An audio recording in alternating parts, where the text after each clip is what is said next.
Welcome to Al Dente Rigamortis. I'm Review Cultist. I'm Mikey. The E stands for evil. And I'm unhappy to be here. Yes. And we're here to discuss those internet stories, most creepy and most pasta, and be critically silly doing it. Tonight we have the reason for his unhappiness, Sonic.EXE, Round 2. Fight! So, this one came to us from a Twitter user, Musing Moose, and How dare they wished for Gamer to be on this episode since Gamer was on the episode with Sonic.EXE when me and Dr. Leviathan once upon a time ago did the original one. Yeah.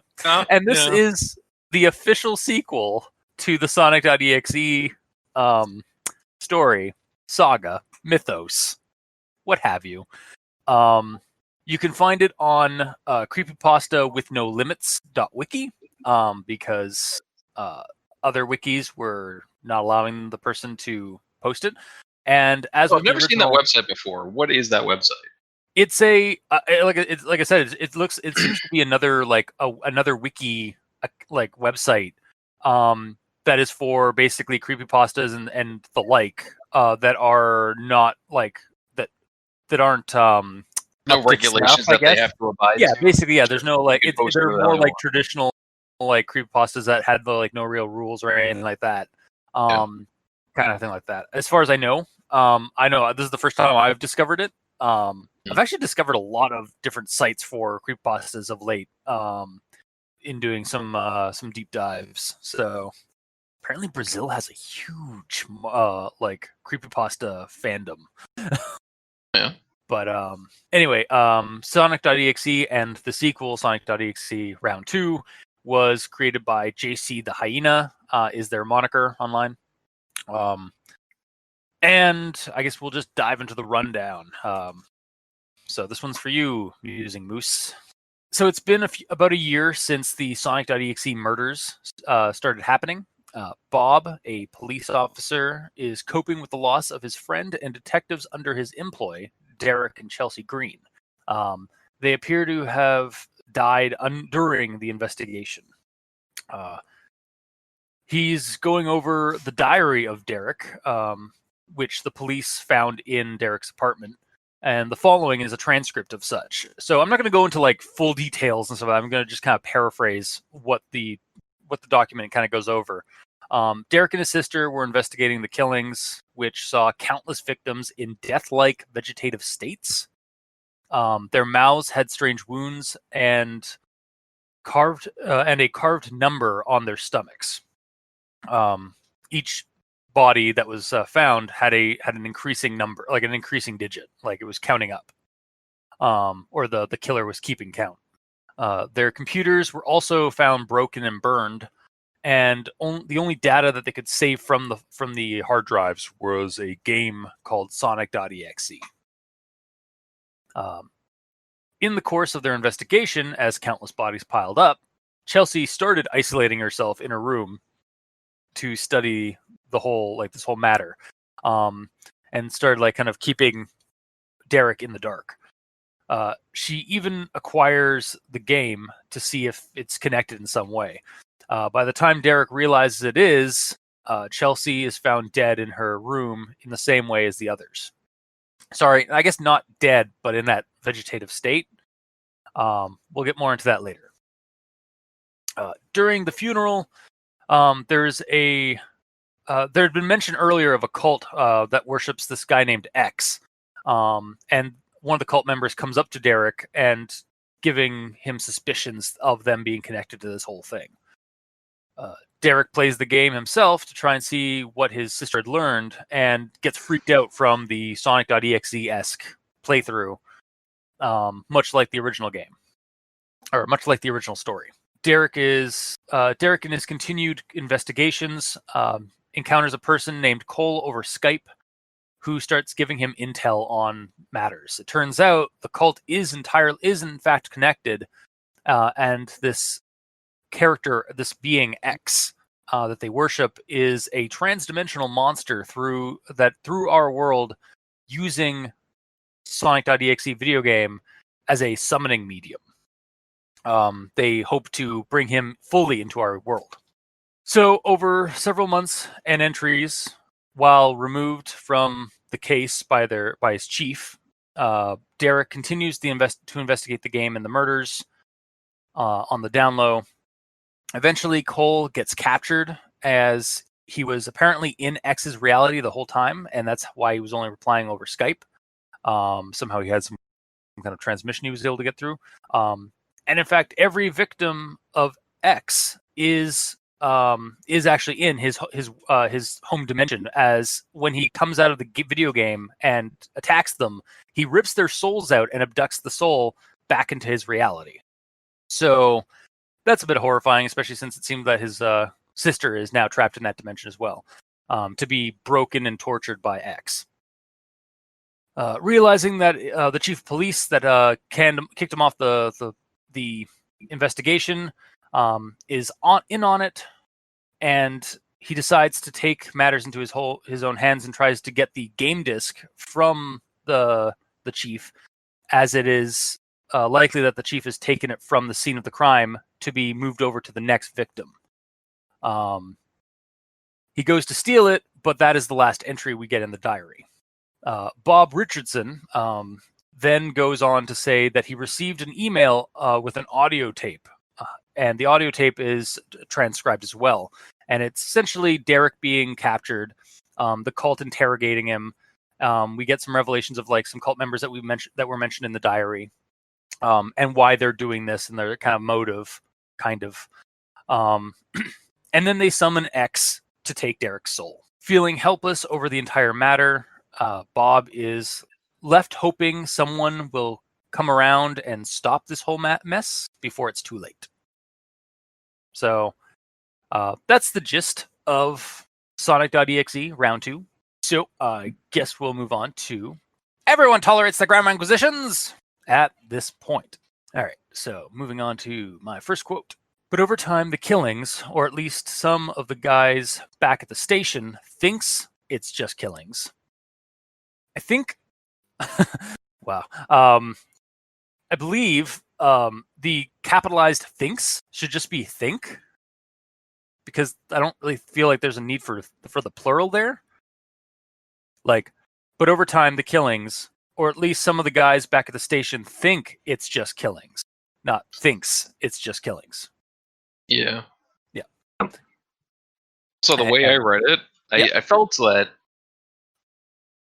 first of all, the whole section about think it's just killings is kind of unnecessary. It is a little clunky because it's like right in the middle of that statement.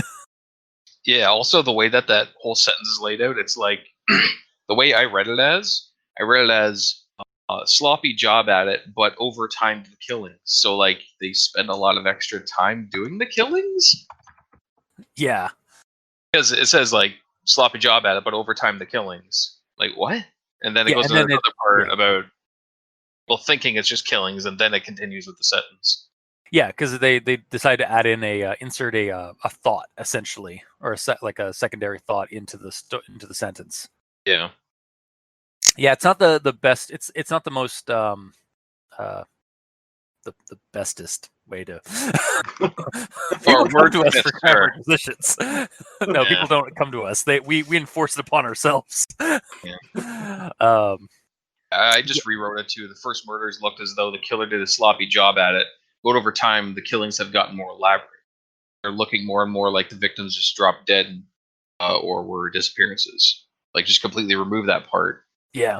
Then, even though that part mentions the guys at the station, so it brings in a cop angle, it is still necessary, but I would put it at the start of the next one. So it would be like, none of us at the station have found any connections or clues that could help us, blah, blah, blah, blah, blah. So all the info's still there, it's just not in a confusing manner anymore. Yeah, that works. All right, on to the next one then. Sometimes I wonder if I should have helped him. I don't know. Anyway. How's your sex life? Sorry. Damn it. Okay, let's start over. Okay. Sometimes I wonder if I should have helped him. I don't know. Anyways, the boys have found Derek's diary when we investigated his apartment. He hasn't been in his home for weeks. I feel like the end could have been structured a tad differently. So here's my rendition of it. So after the anyways, the boys found Derek's diary when investigating his apartment, which he hadn't visited in weeks. It just seemed like there was a little bit, like the way it was written, again, like kind of like you said, it was a little bit clunky, the way it was presented. Because like it was, yeah, just regards to like how he like hadn't been there in weeks. Like, yeah, I don't know. It felt like it had to be restructured a little bit. Is this about Eric not being somewhere in weeks, or those like other kids that died? Well, that's exactly it. It is supposed to be Derek hasn't been in his apartment in weeks, but it almost didn't really sound like that, or it came out kind of weird when I read it. Sure.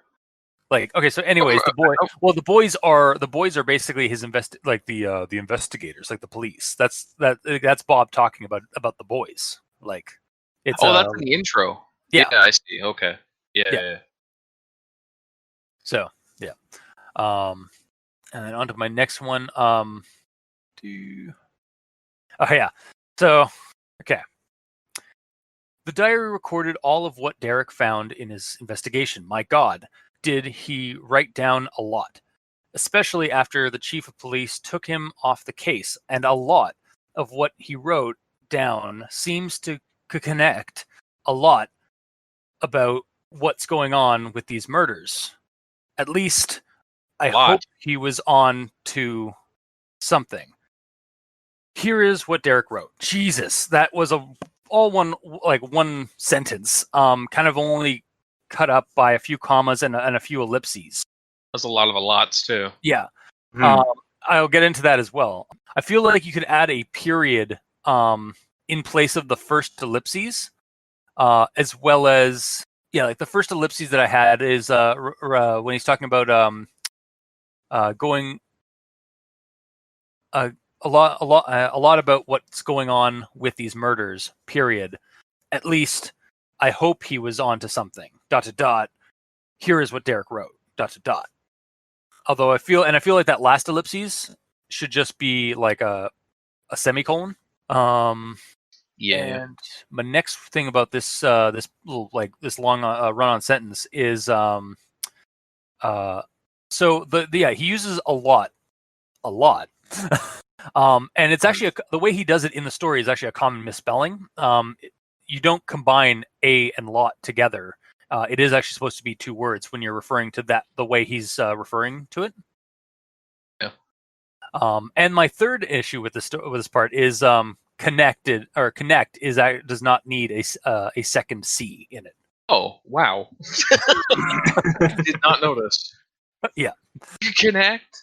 That's why I stuttered while I was doing that. Oh. Unless he's referring to CyberConnect. No. there'd be a dash in between C.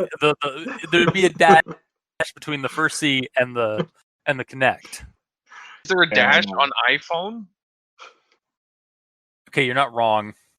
But then it would be like the second C then would have a capital in that regard, because it would be C and then capital C Connect. Because the iPhone is basically a lowercase I and then a uppercase P O-D. iPod. iPod? Yeah, isn't it? What? Isn't it like this? Spell iPhone for me. Okay, yeah. Spell it. There, done. Little lowercase I, uppercase P, lowercase HONE. Okay, but you spelled out iPod before. Oh, did I? I thought. Okay, sorry. I thought you had said iPod. Oh, I said iPhone. Okay, yeah. Doesn't matter either way. Yeah. Regardless, it still like the same thing applies. Anyway, you're wrong, Mikey. Because it's obviously a spelling like a spelling error. But moving on. And speaking of spelling error stuff, then we have this next quote. Wow, I'm not really good at this. And the way he spells really is RLY, like texting the word really, or like the short form for it, and it's obviously supposed to be REALLY. And there are a number of times, and with other words in these entries, moving forward, that is spelled like this in the short form or the shorthand. Which, okay, I guess it is him writing in shorthand in a diary and like a journal entry thing. So like maybe that's just his like quick hand. Like he is a detective. They usually write in like jot form stuff. But I don't know. It irked me every time it came up. Here's the thing. The only two words that are... I'm not justifying it. I'm on your side here. Stop attacking me. I will murder you. I'm not attacking you. We're doing a joke that we've been doing for like ages. I don't like it. Anyway. So there's only two words in this entire story that I've noticed that are short form. It's really and a lotta. Yeah. Those two are always like compounded together and shortened. The rest of the story is written out fully. So it makes no sense that there's just like these two words, right? And it's not like they're huge words that need to be shrunk down. So it just, they stand out and they're awkward. Exactly. Yep. All right, perfect. So moving on to my next one. I'm guessing she's just as determined to learning more about the case as I am. I feel like it should be, I'm guessing she's just as determined to learn more about the case as I am. Yes. And then the next one I have, if she's onto something, I hope she lets me knows first before we make it official. Again, that one is, I hope she lets me know first before she makes it official. Yes. The next one here is also several news about people worshiping this guy recently. I think you want also several news reports about people worshiping this guy recently. Next one. Did the killer found out and try to cover his tracks? I think you want either did the killer find out and tried to cover his tracks, or did the killer try and... No, you don't need try. Never mind. It's really just find. I don't know why I had try in there. Okay, I have a second part about that. Also, it's not saying enough words, because it's saying the killer found out and tried to cover his tracks, but found out what? No. It's all assumed. So the way I rewrote it is, oh God, why? Why her? Did the killer find out she was learning too much and tried to cover his tracks? Oh, there we go. That works. Yeah. Lack of information. Yeah, I agree wholeheartedly with that. Like, add a little bit more information. Don't just like... It almost seemed like it was like kind of out of context, like not out of context, but like he's thinking of something and so he's just jotting this down for himself, which technically he would be because it is a journal, but we're also reading this in a story, so you got to add some things. He did also, this is like on the day she died, so he's a little perturbed. Yeah, a little distracted. Mm-hmm. Yeah, it's only I think like half past maybe. Yeah, I think it's only been like 2 or 3 hours since he found her. So actually, in this one section, I wouldn't mind seeing like mistakes. Yeah, because it would make sense, like for the guy, like he's lost his sister, who has been his partner in solving crimes for years. So, like even say at the start of this diary page, like the writing is messy and shit. It's hard to make out, but this is, I think, what he means. Yeah. All right. So, on to the next one here. Is he somehow got a hold of it and thought, hey, if I'm kill people with this game, people will like me. And so I had to rewrite the whole, I had to rewrite a part of this. So it's this is what I wrote for the beginning there. Did he somehow get a hold of it and think, hey, if I blah, blah, blah, blah. Yes. Because it's is he somehow got a hold of, it's just broken English almost. I almost I don't know. Like, it's editing would have fixed like a couple of rounds of editing would have easily fixed some of these. That's what we're doing. Yep. Editing your story for you, so you can go back and make it good. Yep. Gooder. Because we grammar gooder. Yeah. God. English good. Yeah, that's the one. All right, on to the next one. Anyway, how's the sex life? It happens every time. I know. All right. Anyways, I've looked over Chelsea's notes again, and what she wrote down before she got attacked was very odd, nonsensical stuff about a Sonic plushie always watching her, spying on her. Okay, so let's just digest that for a second, and let me just rephrase some of this for this. Anyways, I've looked over Chelsea's notes again, and there's something she wrote down before she got attacked that was very odd. Something, and then nonsensical stuff about a Sonic plushie always watching her, spying on her, ... Because, yeah, as it is, it's like, and what she wrote down, what? Very nonsensical. I don't remember that part. I remember that part, I just don't remember that wording. Yeah. Yeah, it's the it what. I almost wonder if it was like supposed to be, and if what she wrote down before she got attacked was very odd. But like, that still, like, even using that still doesn't really make it work, so that's why I had to rephrase it. And then my next one, that's what the news is starting to call them now that the police has confirmed the old game data in the computers as evidence. So I think that it needs to be that now that the police have confirmed the old game data in the computers are evidence. Yeah. Not as evidence or has. And then this one. What does they see in X anyhow? So I think you want what do they see in X anyhow? Next one, it's a bit of a run on. Over all these. So here's Just a bit of a run on. correct way. Yeah. Yeah, you typo-neezed it.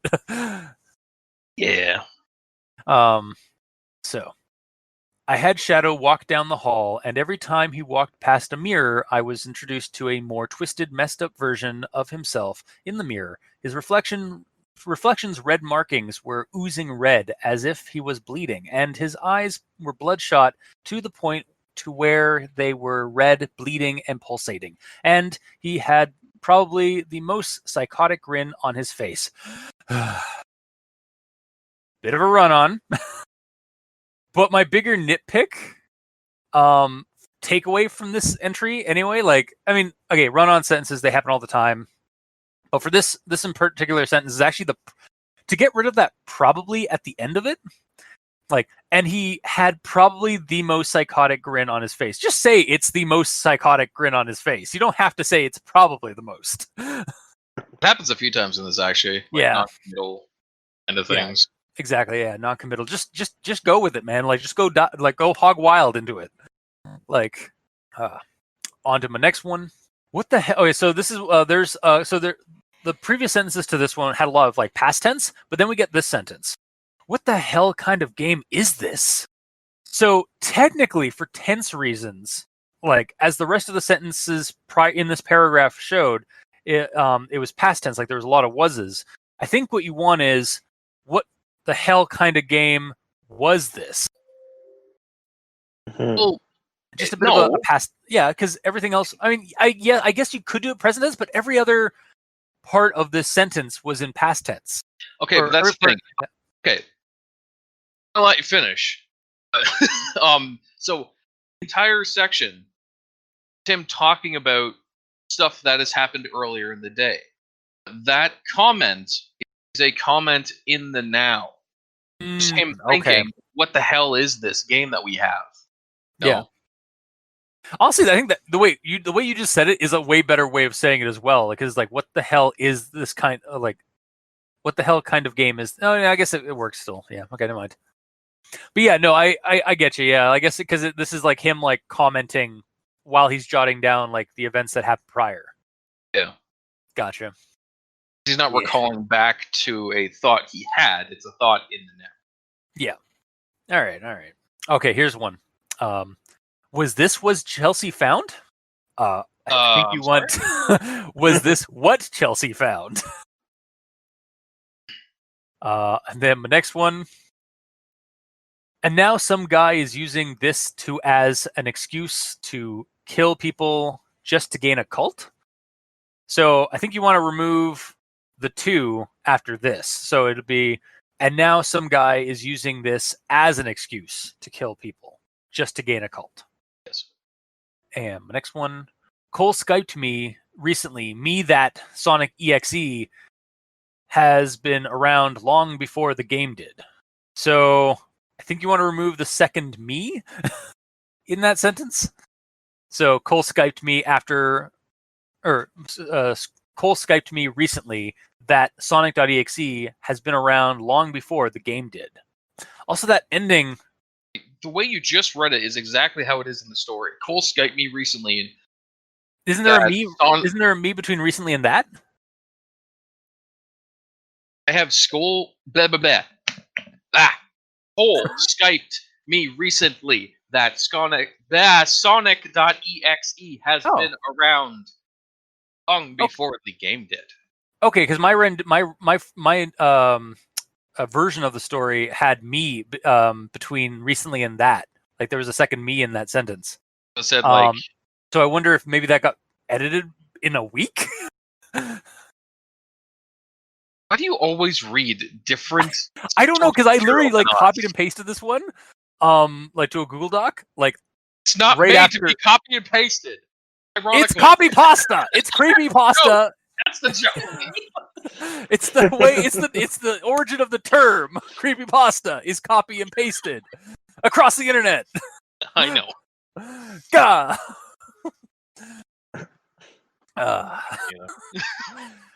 Yeah. All right, moving on to another silly one.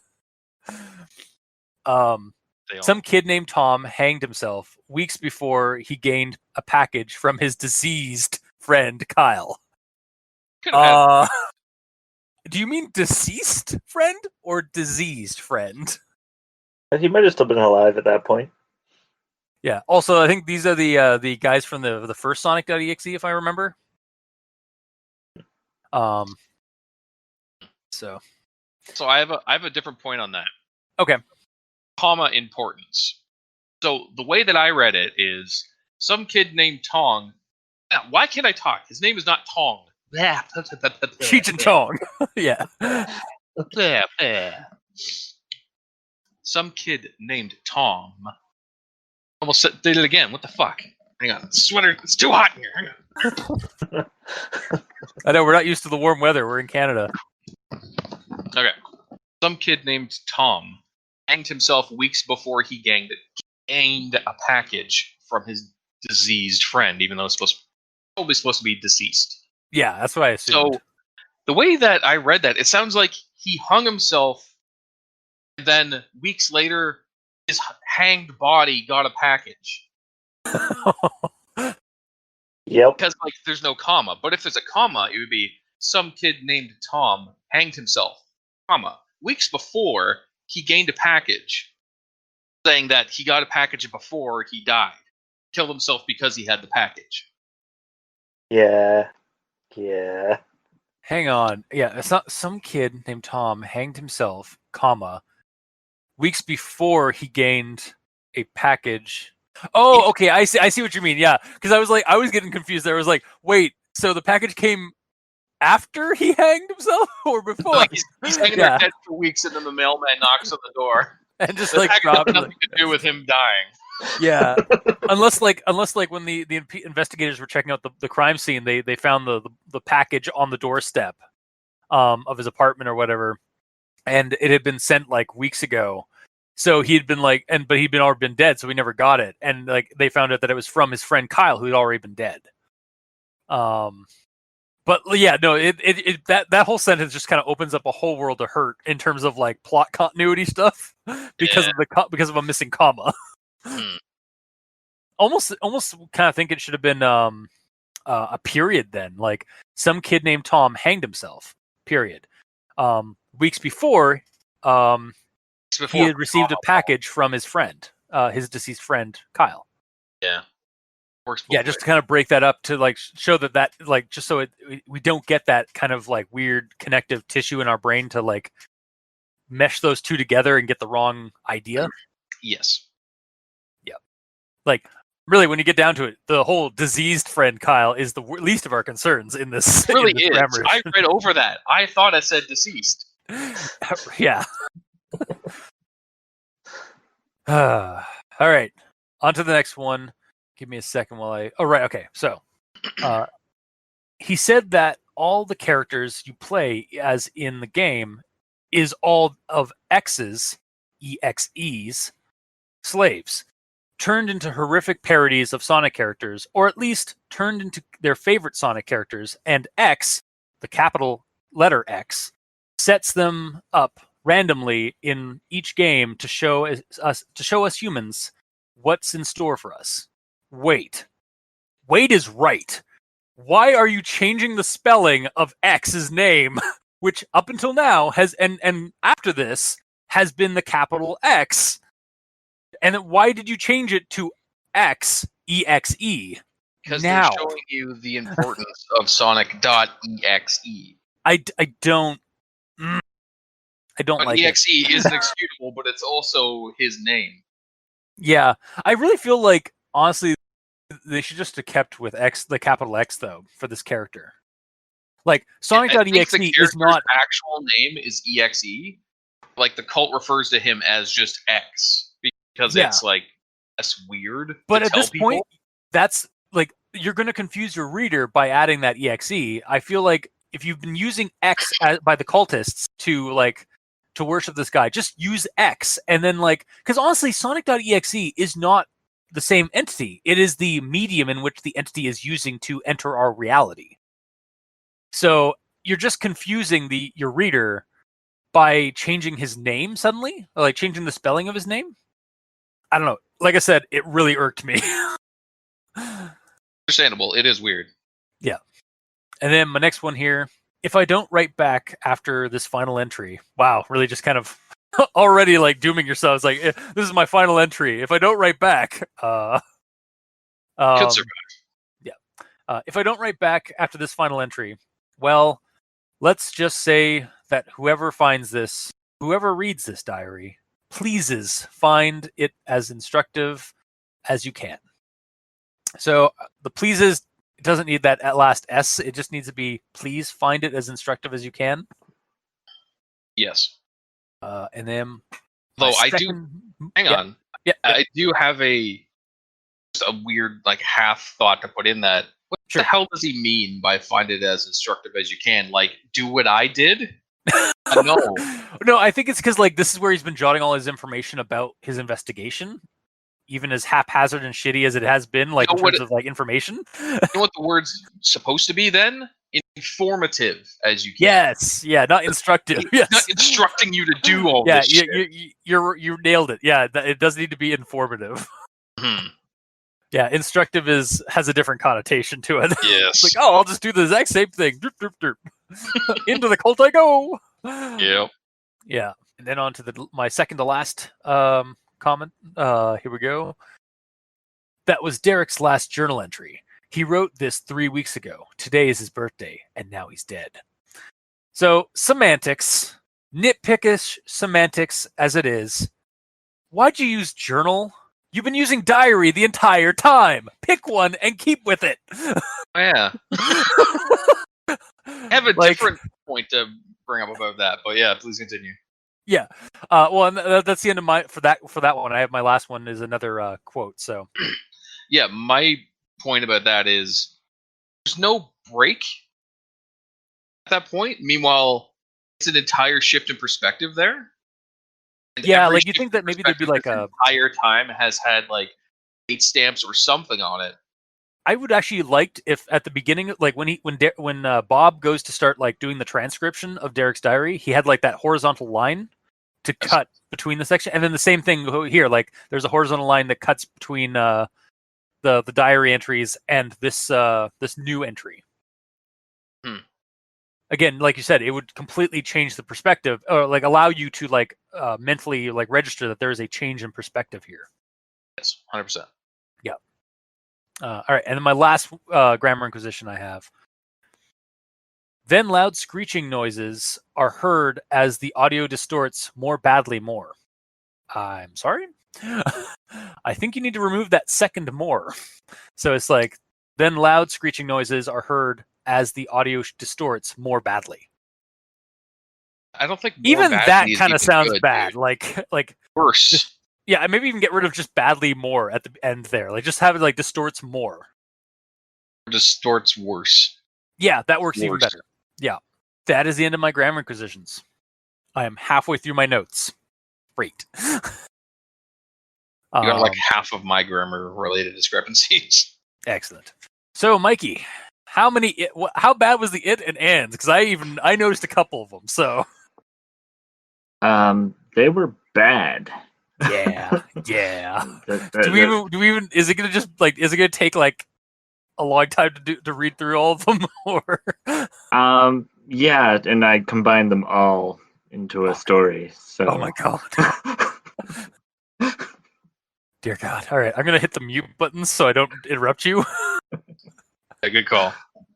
All right, so I'm just going to do the intro, I guess. So is it an it and story? It and but so. It's a conjunction junction. With a helping novel of conjunction junction. Yeah. All right. And now, a conjunction junction novel by Mikey, the E stands for evil, with an it story interlaced.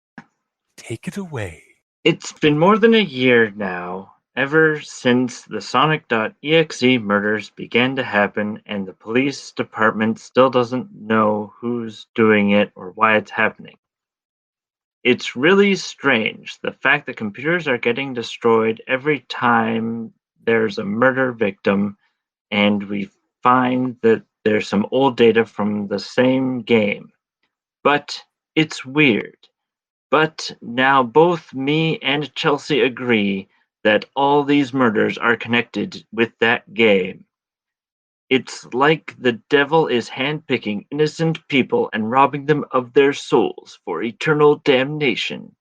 And once they've played the game, the killer tracks them down, kills them, and keeps count by carving the numbers onto their chest. But what about the fact that almost every victim looks as though they've had their soul sucked right out of them? And how the hell is he getting away with it so goddamn easily? But then again, if you lost someone you love, you too would lose sight of very important details surrounding you. But that can't be the case. There's no way a computer game would harm anyone, right? And the cult of X seems to be pestering the public more and more. It would make sense ever since the murders started. This cult has been hanging around recruiting more and more people. And this X character they're worshipping. But he's not gonna get away with it. So I played it. It started off pretty basic with the classic Sonic the Hedgehog title screen until I started it. It's like I was looking at a walking fountain of blood. And then Shadow stopped at one more mirror. And then that laugh came again. And I saw that the real Shadow was slowly transforming into his reflection, bleeding and smiling. And then Sonic appeared. And then the screen went black, and then came a message on the screen.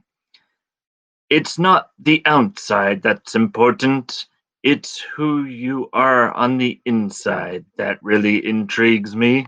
It brought me back to the main menu, and I saw that Shadow was now in one of the TV screens, looking as he did earlier, looking rather mindlessly happy. And now some guy is using this too as an excuse to kill people just to gain a cult? It's obvious that X is no ordinary human being, and he is not just any monster apparently. But it's true. It has to be. So, some time ago, someone made a game disc that would serve as a window between X's world and ours. Anyone who plays it gets a front row seat of what X's dimension looks like, and it is hell. It's the only explanation. But the boss, oh, the boss, he can't be involved in this, too. So Kyle tried to warn Tom not to play the game, but Tom did anyway. But how? But so far none of their attempts have been successful. But I don't care.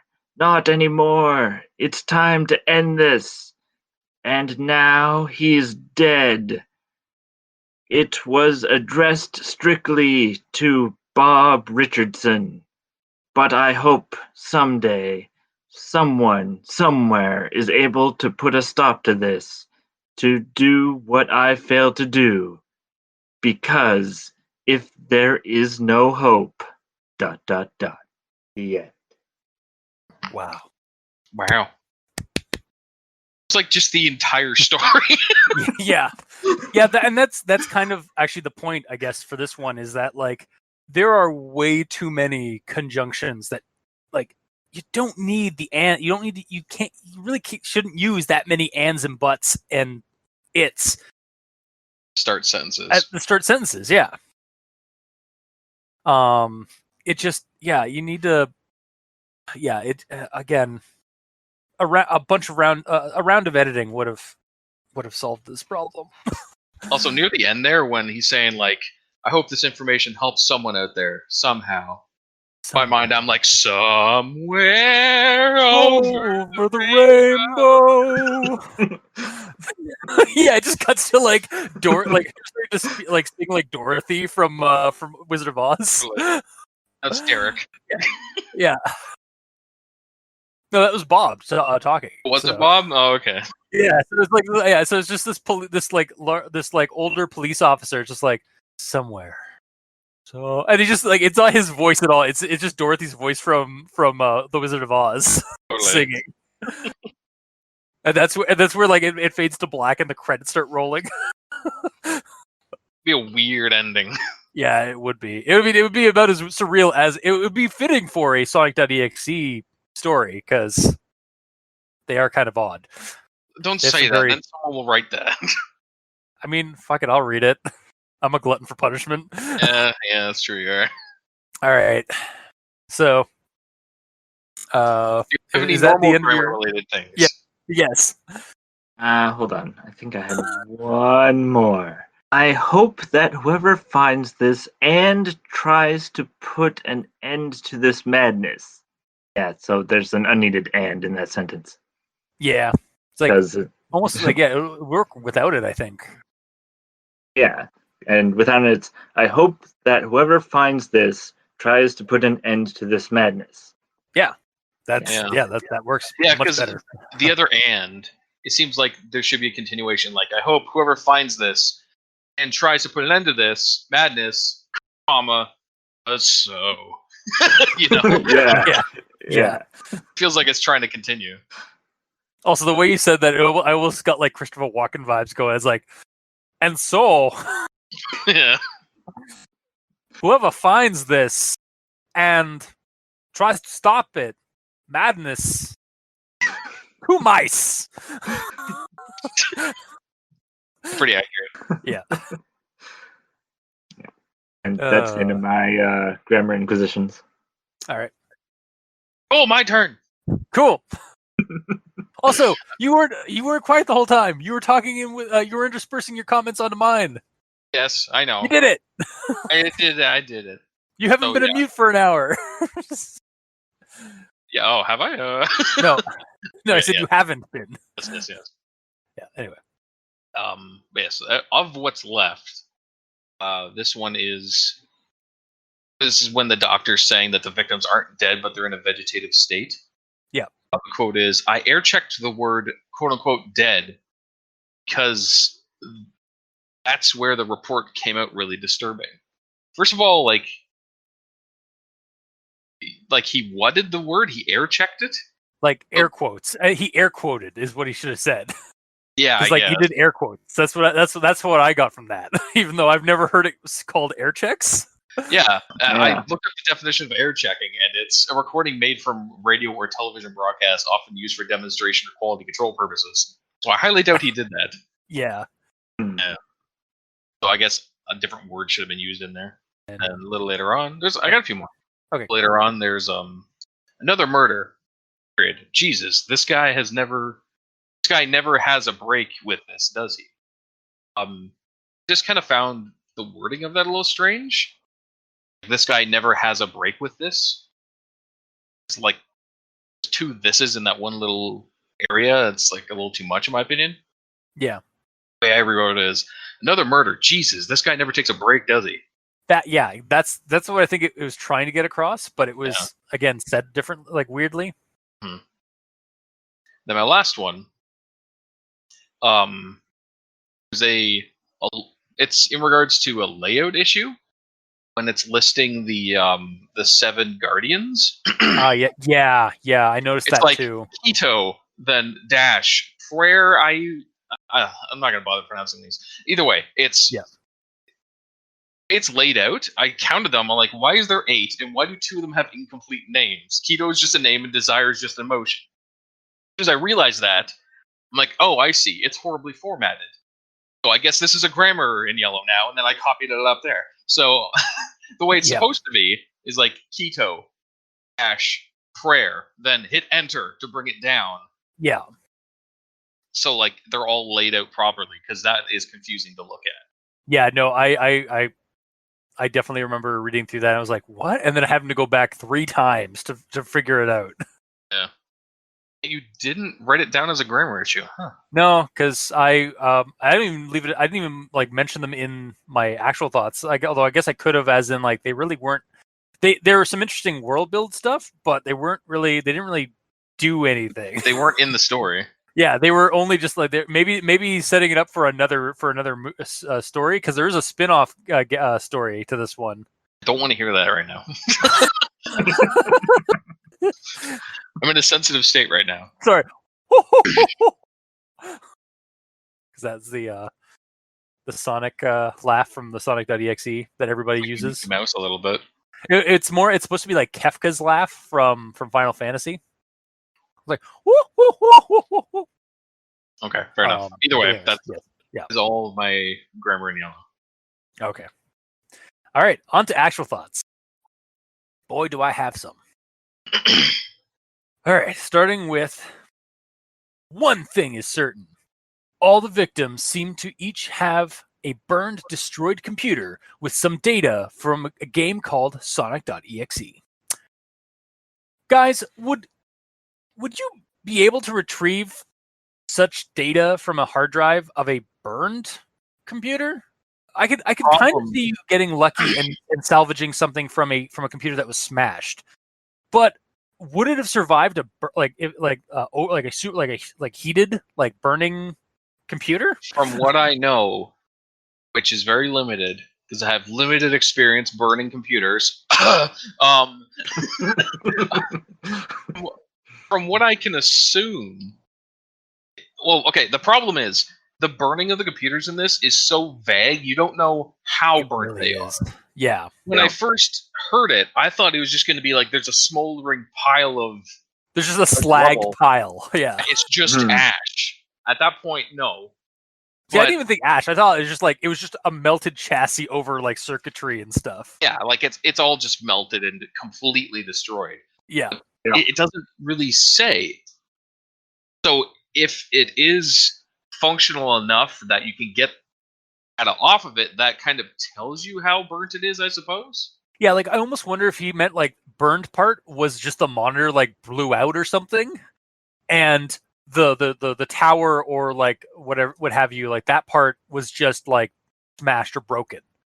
But yeah, like otherwise it just it seems like it's oddly vague for a detective with who jot down details. Yeah. Which I'll get into another note I have on this. But It could be something as simple as like it's using the program of Sonic.EXE to do all this shit. So and it's using magic, it's clearly magic and all this shit. yeah, So if it was going to be damaging the PC, it wouldn't want to damage itself. So like on the hard disk, it would be purposefully not hitting all the data points that are Sonic.exe because it's running. I guess. You know what I mean? Yeah. Like basically, because of its supernatural nature, the Sonic.exe wants to be found. It wants to be. It's not even that. I'm just thinking of on a purely like magical technical standpoint, like magic and science together, or whatever. I don't remember the reference anymore. There's a lot. Because the program itself is keeping itself open as a gateway. Yeah.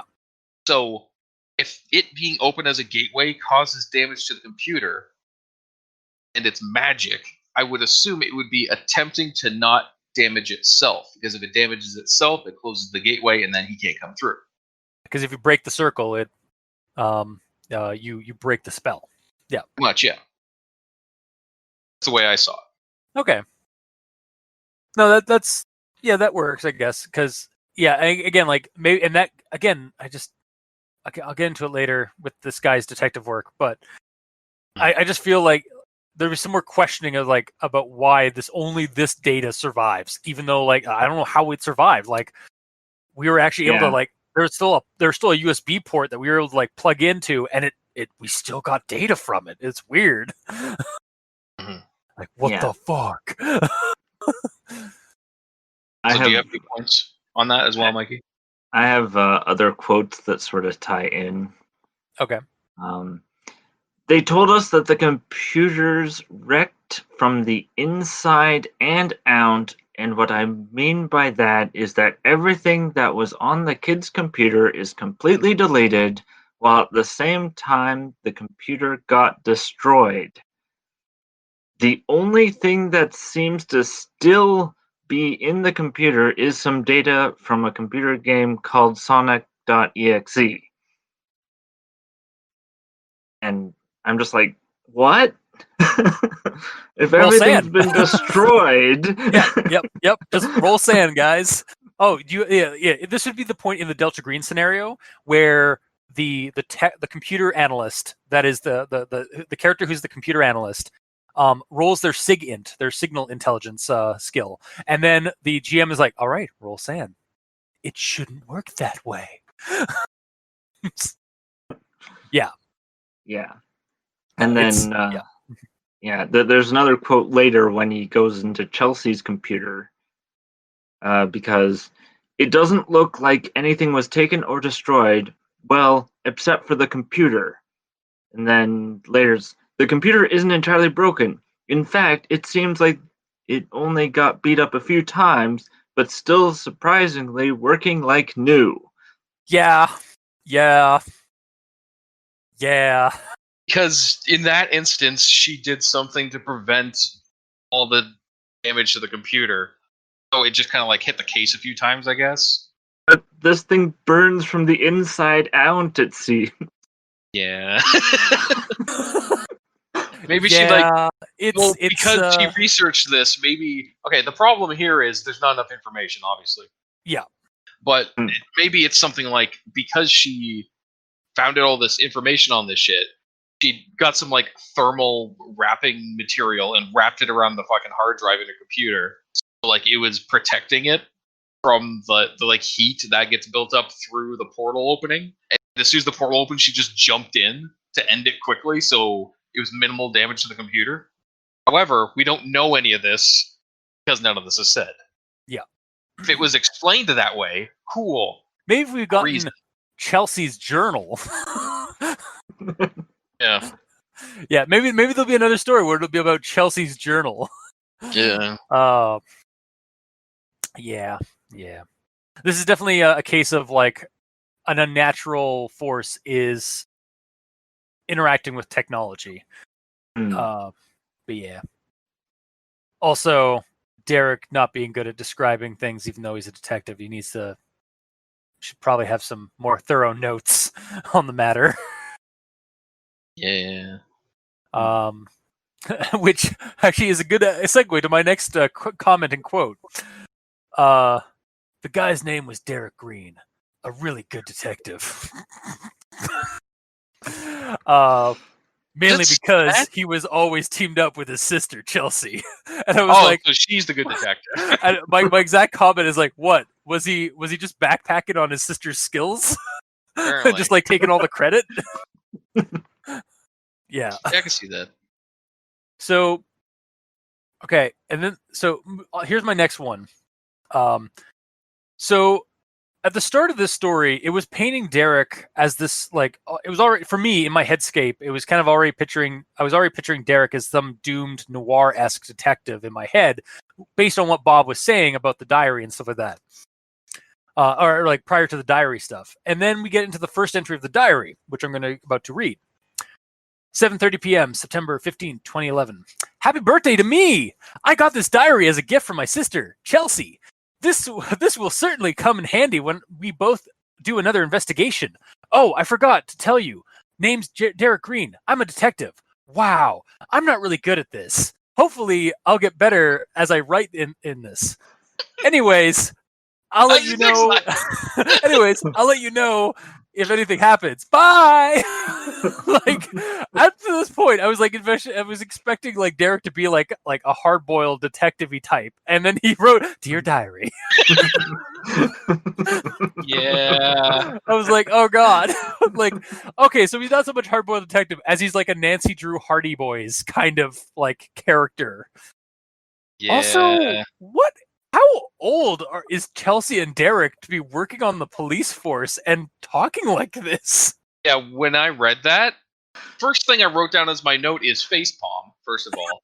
And then I wrote down, he sounds like he's 12, talking to the diary and such. I'm surprised he didn't do a Dear Diary situation. Yeah, Dear Diary.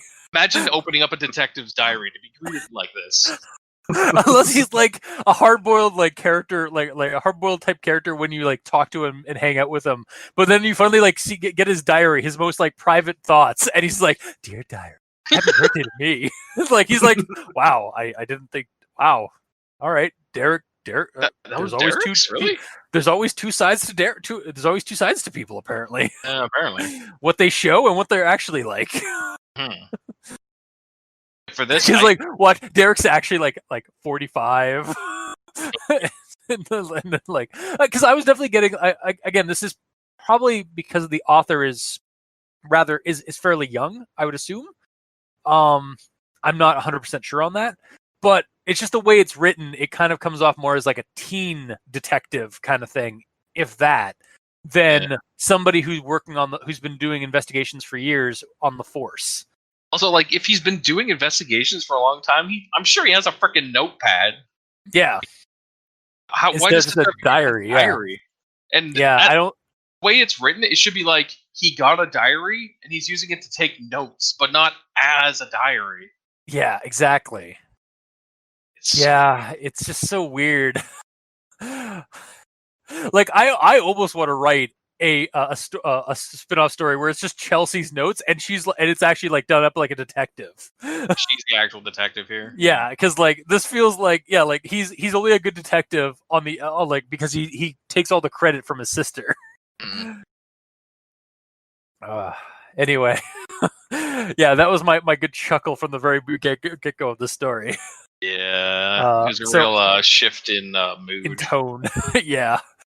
On to the next one here. So this is 4:30 p.m. November 11th, 2011. A couple more murders these last few weeks. All all the same killing method: dead bodies, torn open mouths, destroyed computers. The more recent killings are looking less messy, as if the killer is being more careful with tearing out whatever it is he's tearing out from inside these victims' bodies. All right, so my takeaway here is this has been going on for a few weeks now, with a few bodies racking up already, right? Mhm. Shouldn't Derek have found out via a coroner what exactly was removed from the previous bodies? Yeah, like the first one. Like, yeah, not just whatever it was they're looking for. Like, it just seems odd to me that a detective would jot down, or wouldn't jot down a coroner's results in even the first two killings. Like, it doesn't take that long for an autopsy to happen, and that actually kind of just goes into my next comment, which is going to go into a quote here. I air checked the word dead because that's where the report came out really disturbing. The doctor stated that they're all in what appears to be in a persistent vegetative state, meaning that these people are in fact still alive. Their brains and hearts are still working, but they're all in an empty, dead-like state, as if something robbed them of their mind and sense of self. It took you, Derek, the character, less than 2 months and about 7 murder, I air check in quotes, murder victims to clarify in your notes and diary that you've been using for the investigation that these people aren't actually being killed, but they are in comas, effectively. Like, they are. It's not just it took them that long to write about it. It took them that long to Figure it out. to get a report. Yeah. I don't think he got a single autopsy until the 6th victim. Yeah, which that is some sloppy detective work from either you as the detective or the coroner who examined these bodies to leave that out of any kind of like notation that we're reading for nearly 2 months of Well, worth they live of in like Durpland. Ah, yes, that state. Durpland. It's right next to Maryland. Yeah. And some other state. I can't remember. I don't know. Nice, nailed it. I'm a little derpy right now because I visited Durpland. I'm sorry. Yeah, that's fine. We've all been to Well, Durpland this week. Well, yeah. Yep. maybe he didn't get a coroner report because technically they were still alive. Well, we'll get into that in a second. We'll get to that in a moment when after a few more comments here with my quotes. I guess it wouldn't be an autopsy; it'd just be a report from the doctor. Yeah. No? Not specifically an autopsy. They're not dead. Yep. Okay, so continuing on. Yep. Apparently, the killer must be going after anyone who plays the Sonic.exe game. And once they've played the game, the killer tracks them down, kills them, and keeps count by carving the number on their chest. So I feel like Derek should be questioning how this killer is using the video game to track and kill his victims. I know it's because some eldritch thing supernaturally using the game, like Ringu style, but this detective doesn't know that and should be trying to find a logistical theory on the matter and like looking into like how are these people breaking into these people's houses, how are they tracking them through a video game, how are they tracking them through a software. Like, could easily work. There is you could do that on just a technical standpoint. Like, you install the game and it puts a tracker on your computer, and then exactly. They know when the computer's on. They know where you are via IP address or whatever the fuck, and then they just figure out a way to do it.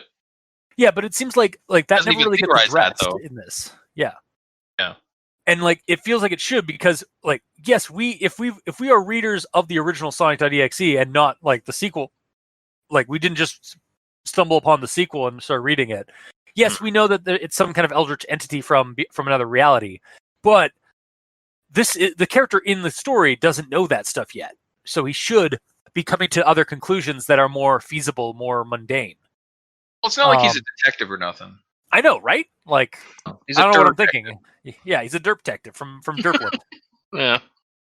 I don't know why, but I want to call it. I'm sorry for the people of the state that I'm about to mention. I was like, I kind of feel like that's actually a name of a town called Derplin, Idaho. Is it? No, it sounds like a name of a town from Idaho, though. And that is no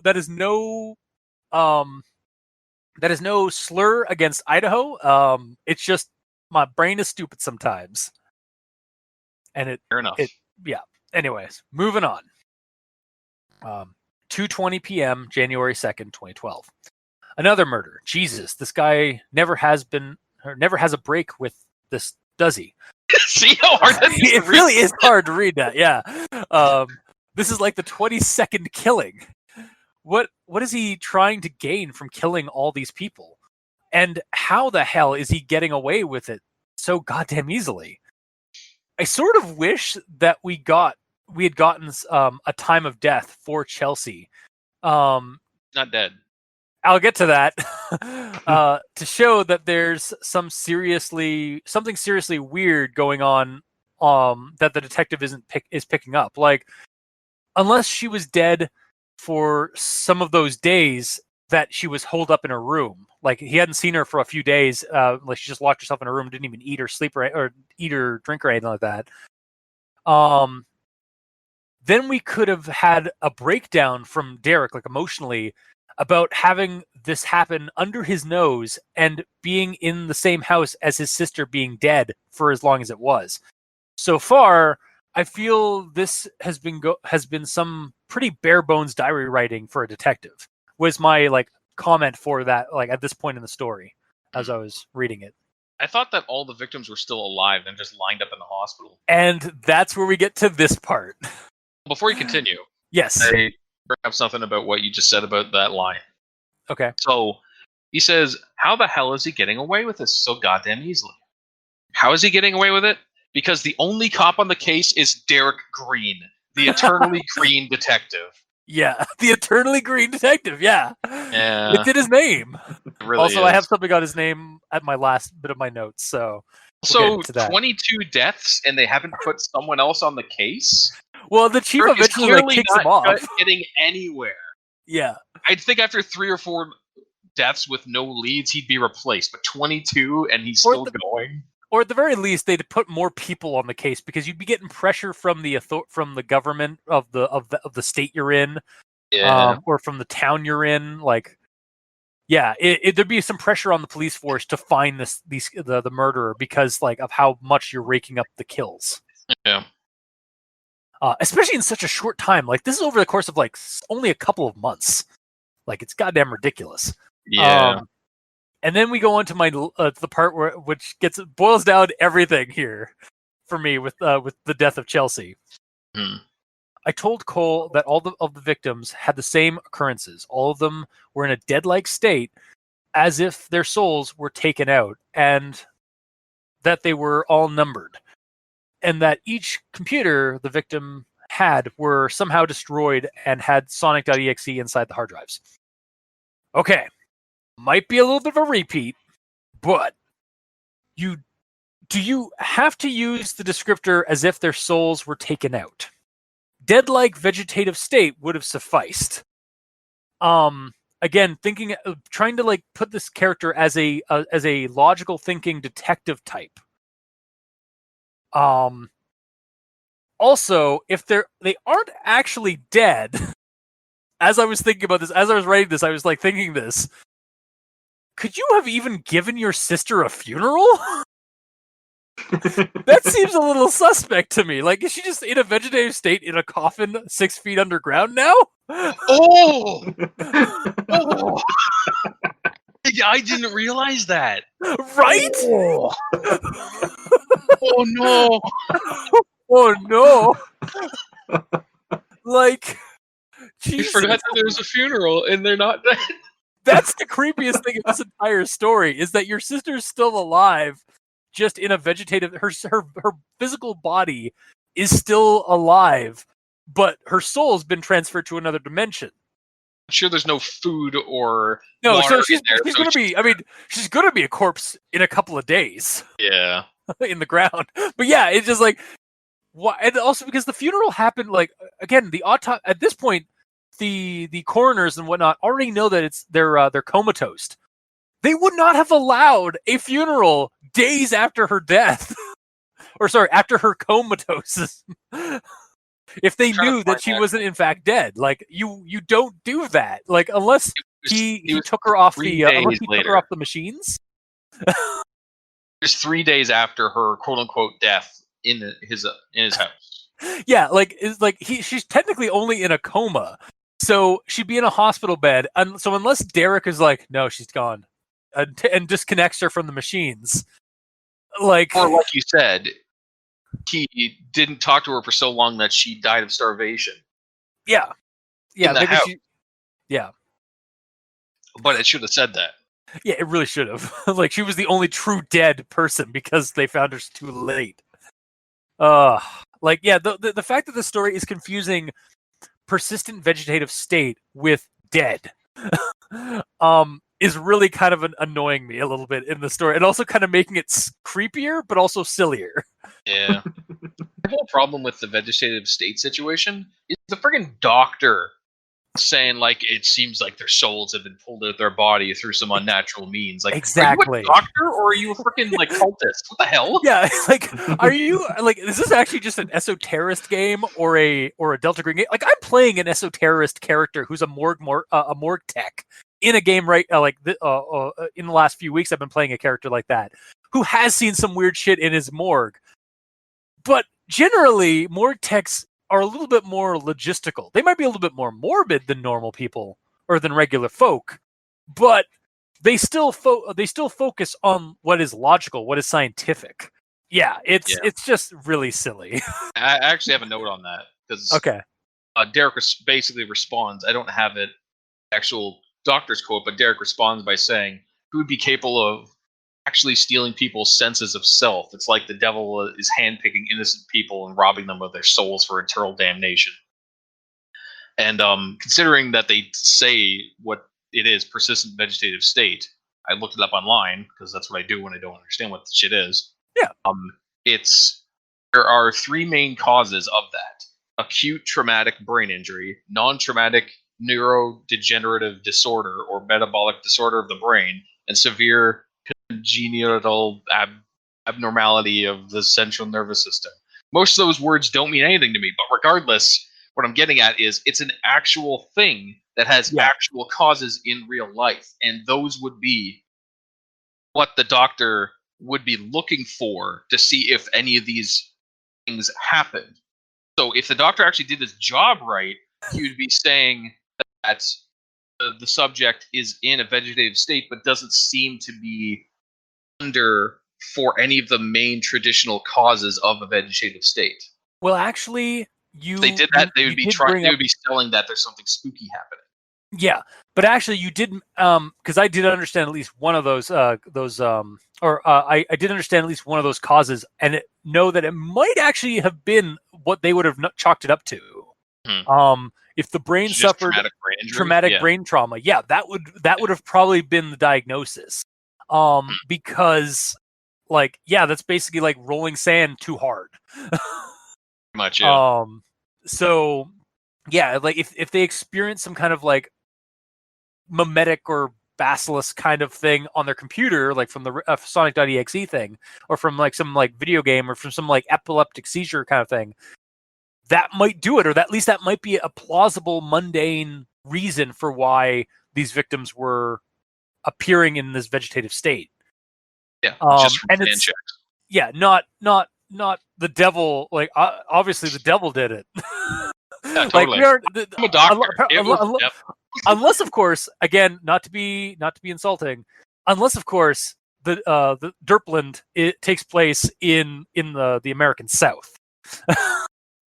Which case, I might buy, and I might even have a few friends that would stand by me. I might buy that some Southern doctors were like, "Yep, devil took him." Maybe in the freaking like Wild West or some shit. These days, you'd be surprised. But I. Yes. Okay. Based on what I've heard from my friends that live in the South. All right. Yeah. God, Derpland is a nation in Europe bordered by France, Italy, and Spain. What? Wait, there is a Derpland? Maybe this is a joke. Considering I went to the Wikipedia page on it, this is the Dank Republic of Derpland. What? Oh my Their god. motto is derp. Nice. All right, let's continue. Okay. All right. So, on to my next thing. With some positivity, actually, I think that is the next one. So, their members, after someone gets killed, steals the game disc the victim had at the time and hides it away for a while until it shows up or later on at a random place to easily obtain it. These random locations could be anything: a game store, a pawn shop, a black market, eBay, Craigslist, random yet seemingly harmless deliveries, anywhere that involves buying stuff.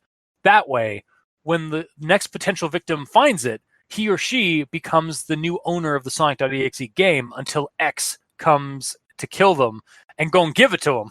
Yeah, until X gonna give it to you. Yeah. And then a member of the cult comes to steal away the game disc again, and thus the cycle begins anew. And you see, I actually kind of like this MO for a serial killer cult.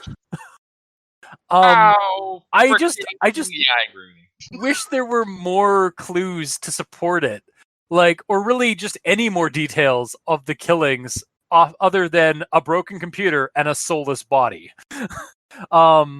It could be an interesting conspiracy, a la the Lost Media Group from Lost Episodes Can Be Found Again, but with a more serial killer vibe. Like a crazy cult that is going around and like breaking into crime scenes and stealing the key piece of evidence, the physical game disc itself, to be used as another summoning tool for another killing, is actually a really good idea for a plot device. And it's even further elaborated later. I guess I'll bring it up right now. Is when he starts when he's convinced that the chief is in on it. Like, that's even better because you have somebody within the police department who arrives on the scene to take away a piece of evidence, thus kind of adding a dirty cop element to the whole thing. It works really well. It's actually one of my favorite things about this story is the use of a criminal, like, cult serial killer kind of motif. And then onto another thing that I thought was relatively an improvement between the two stories, between the first one and the sequel. Go back and read the old one. Hmm? Did you go back and read the old one? I'd meant to actually before this, but like I had meant to like at least like give it a listen or something on somewhere, but like I totally gapped. Yeah. But I do remember a few things from it. And actually the next thing is going to come up in this comment here. So this is the quote. Cole told me that X is a supernatural being from another dimension. How fucking crazy is that? But it's true. It has to be. X has the power to control all of reality in his realm, and he is unable to do the same in our world because he can't enter it. So some time ago, someone made a game disc that would serve as a window between X's world and ours. Anyone who plays it gets a front row seat of what X's dimension looks like, and it's hell. Not literally hell, but pretty freaking close. Over time, after someone plays X's game, X sends out a plushie of Sonic to act as a spy for him. Then, when the time is right, X is able to open the window for a short time and pull people into his world where they are trapped forever. Okay, so if I recall correctly, because again, I just said earlier, I hadn't re-listened or rewatched or reread the original Sonic.exe, but I do recall some things, such as the original concept was that for Sonic.exe was that the dimensional entity was a fan of Sonic, and that's why he was using Sonic.exe. Like, he was basically just a super fan. So I'll fully remember I purged all the information from the original Sonic.exe from my head. Yeah, so, but the way this entity is described in this, I feel it is actually portrayed better. I feel like it makes the concept feel less silly by having someone on our end, a cultist to X, somehow make a game as the window, as this summoning medium for the creature to get access to our world. Like in order to translate to our world, it has to use this item, this artifact, the game disc.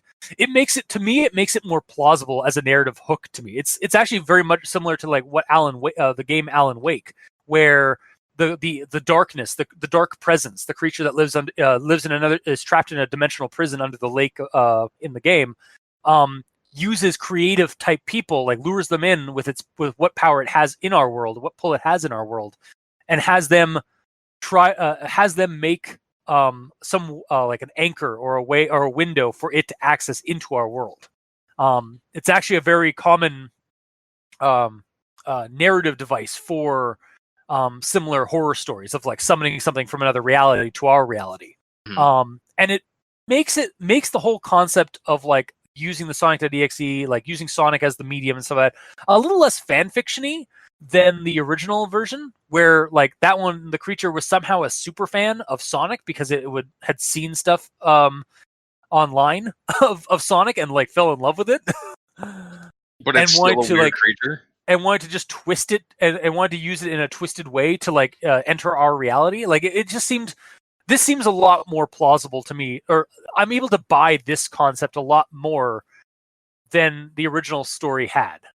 Well, isn't that why X is using Sonic as well in this? Like, he doesn't specifically say it's because X is a super fan of Sonic, but I think the fact that it's not mentioned is actually the benefit in the story. Yeah. Because without that, like, if you don't like, as long as like, it just really comes off really silly that an eldritch entity from beyond time and space would become a fan of Sonic, and that's why he's using Sonic. If he's using Sonic because it's something some crazy dude in our world did and made that just happens to like basically have some hypergeometry to it to make a gate spell on it, like that makes, to me, that's more grounded. Is that like a human error kind of thing? Like if the monster's just like, I need you to make a game for me so I can get into your world, and then the guy's like, okay, I need to make a game. I need to make it something that people actually play. Everyone loves Sonic, so I'm just making a Sonic game. I also just realized that might have also been the same kind of plot device as Super Samurai Cyber Squad. Is it? I think. No? Maybe? No? Okay, never mind. I don't remember the villain's motive in that game. I just know that he was Tim Curry, and he was awesome. Yeah. Is he not? Yeah, it's true. Please continue. Yes. Anyways, my point is, this story gets points for rewording why Sonic.EXE do. Yes. I feel like this was a much stronger, more believable or more digestible reason for why an eldritch horror from beyond time and space would be using a Sonic.EXE game to enter our reality and take souls. Like it makes it just works for me way better than what was prescribed in the previous story. All right, on to my next one. If I was told about this long ago, I would not have believed it. But now I'm straight up convinced. Maybe don't use long ago to describe like 2 months. Like maybe even like if I was told about this prior. Or last month. Yeah, if I was told about this 2 or 3 days ago, or after or before my sister's I do air checks death.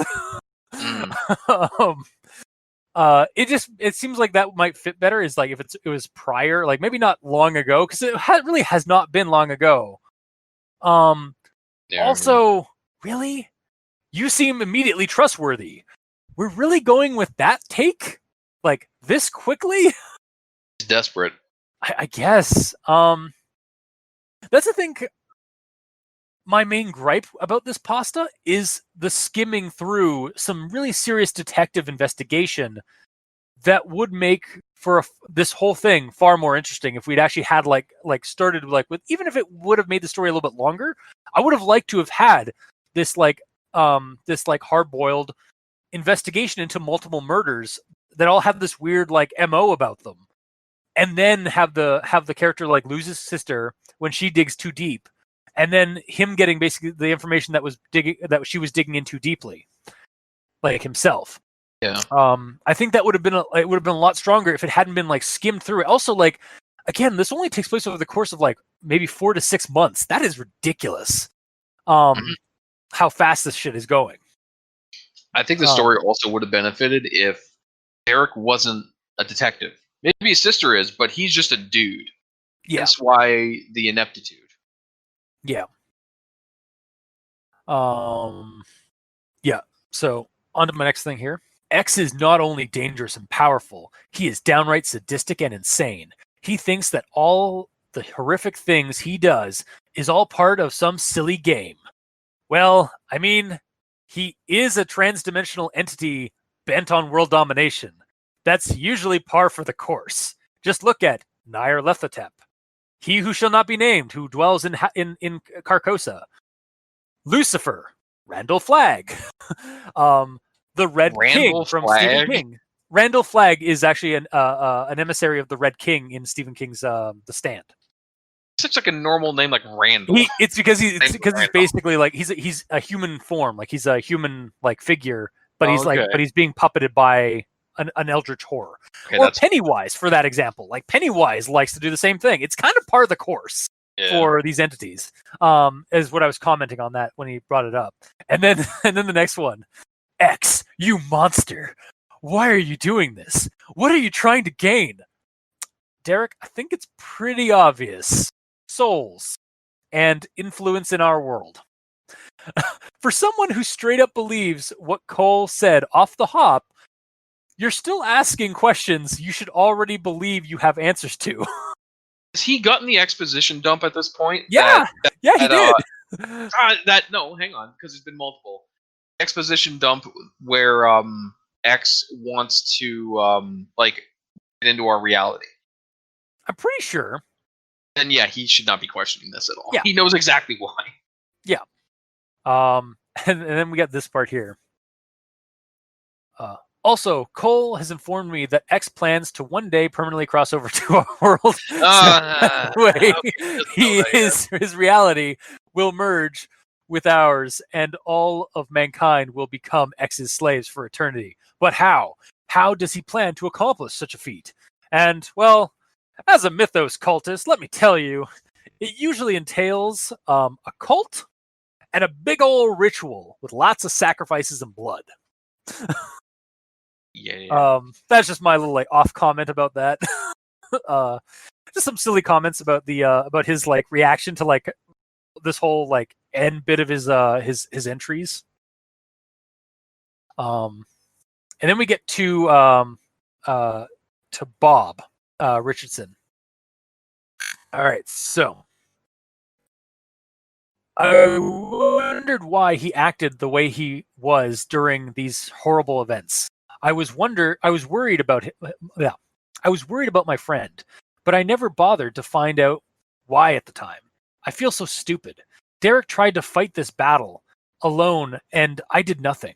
I haven't heard from Derek in 3 weeks, but yesterday I got an email from someone named Cole. It was addressed strictly to Bob Richardson. That's my name. Okay, so I got two things here with that paragraph there. So my first thing, I sort of wish this would have concluded, the story would have concluded with Derek's boss, Bob, just thinking that his friend had cracked or gone insane, and what he was reading was just mad ramblings. It would have been a dark ending, but hey, it's supposed to be a horror story. Horror generally doesn't have a happy ending, and sometimes the sad, doomed endings are often the good ones for such a tale. So, if he transcript this entire thing, and then at the very end he's like, it's such a shame, I wish I had known that my friend was under such pressure and had gone this far down into a mental depression of some kind after the loss of his sister. And I just wish that would have been if he just not bought any of this that he had just read. Mm-hmm. I think it would have been a lot stronger as a conclusion to this story. It's just just to have that kind of doomed ending. It's the guy who got the diary doesn't believe him. Dun dun dun. And then secondly, really, you named Derek's you named Derek Green, but you didn't give Bob's last name as Hill. Missed opportunity for a Sonic story. Derek Green, Bob Hill, Green Hill Zone. Yeah. Yeah. Yeah. Nice. Yeah, My point with that whole quote is, as soon as it came up, I'm like, "Who are you?" I forgot about him. I totally forgot that there was a character saying, "I found Derek's shit. Here's all of Derek's shit, which takes you hours to read. Oh, I'm back. Remember me?" Yeah. Exactly. Yeah. It would. Also, I don't even think we get Bob until this section. I don't even think he's named Bob in the beginning. Oh, he just says that I'm a cop. I know these two people. I should know because they work under me.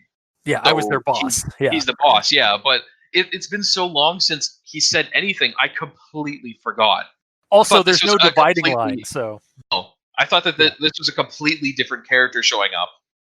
Like, who are you? There's no mention of this friend. Not even my friend keeps asking me to hang out, but I'm too caught up in the case situation. Yeah, it's like, who are you?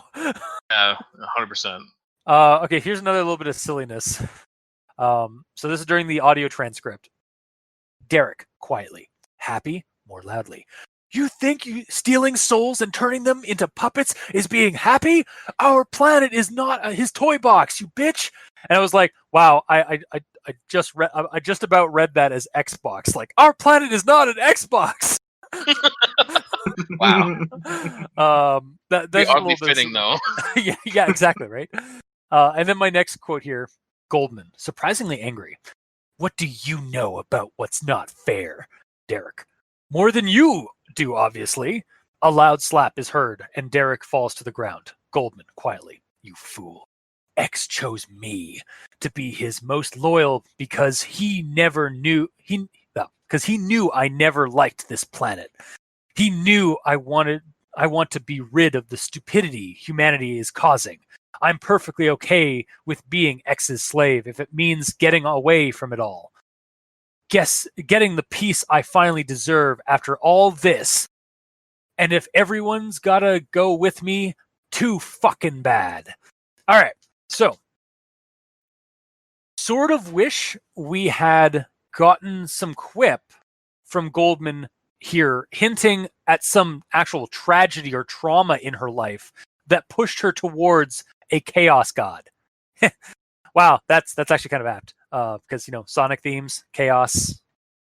Anyway, he probably has emeralds. Yeah, chaos emerald. Yeah. Anyway, so my and I was using chaos god as in like the Warhammer chaos gods or elder gods and stuff like that. Anyway, yeah, like because that's kind of a thing like about cultists. Like they usually have some kind of traumatic circumstance in their backstory that kind of pushed them to go to such extremes. So tell me, what is your traumatic backstory? I don't want to talk about it. Okay. But if I was like being pressed hard about it, it would stand to reason to have some kind of I feel like this for the story it would be a lot stronger if we had actually gotten some more like reason other than I hate this planet. I despise it. That's why I'm evil. Like it feels like Derek kind of also has no bargaining chips. She has no reason to tell him anything. Well, he did have the game disc, or at least he thought he did. Yeah. So she. But it still would have been. I mean, like, still, like just because for narrative, like for a story, it would have been good to have like the character again, like quietly. It's like he chose me because he knew, because he knew like what I had suffered. And then like get like something like maybe like she had like a really shitty like home life or something like that, or some other traumatic event happened in her life that like pushed her to want to ruin the world or get rid of the world, kind of thing. Mm-hmm. By summoning this demon god. But it's just she hates this planet and she thinks people are stupid, so she's evil. Derek sure is. I guess. Yeah, I just wish there had been a little bit more depth to the cultists' motivations. Like the one cultist that we meet in the story that actually gets a voice. Yes. And then I believe this is my last comment and quote. So, Oh no, this is my second one. Sorry, but yeah, here's this one. And then strange supernatural sounds are heard, and then the audio breaks up and distorts a bit. A new person is walking into the room as Derek is screaming for his life. Guys, what's a supernatural sound like? I always thought it might have been audio breaking down and distorting. It would be the sound of something that you can't say, okay, that's the sound of this or that. It's something that's not natural. Then I feel like supernatural isn't really needed. It's just like, and then this strange sound or strange unnatural sound was heard. Like supernatural just kind of like, it doesn't feel like the apt word for it here. Or an undescribable sound is heard. Yeah. Exactly. Or a data expunged sound is heard. This isn't the SCP. I know. And then my last quote here, and I'm sorry, guys. Sonic.EXE wins the game. And once again, we all just lost. Okay. And that's the end of my my actual thoughts. So, Mikey, V stands for evil. Yep. All right. So my first one here is a quote. 11:22 a.m. October 24th, 2011. Wow, pretty interesting way to start off a case on Halloween. Yeah. Wow.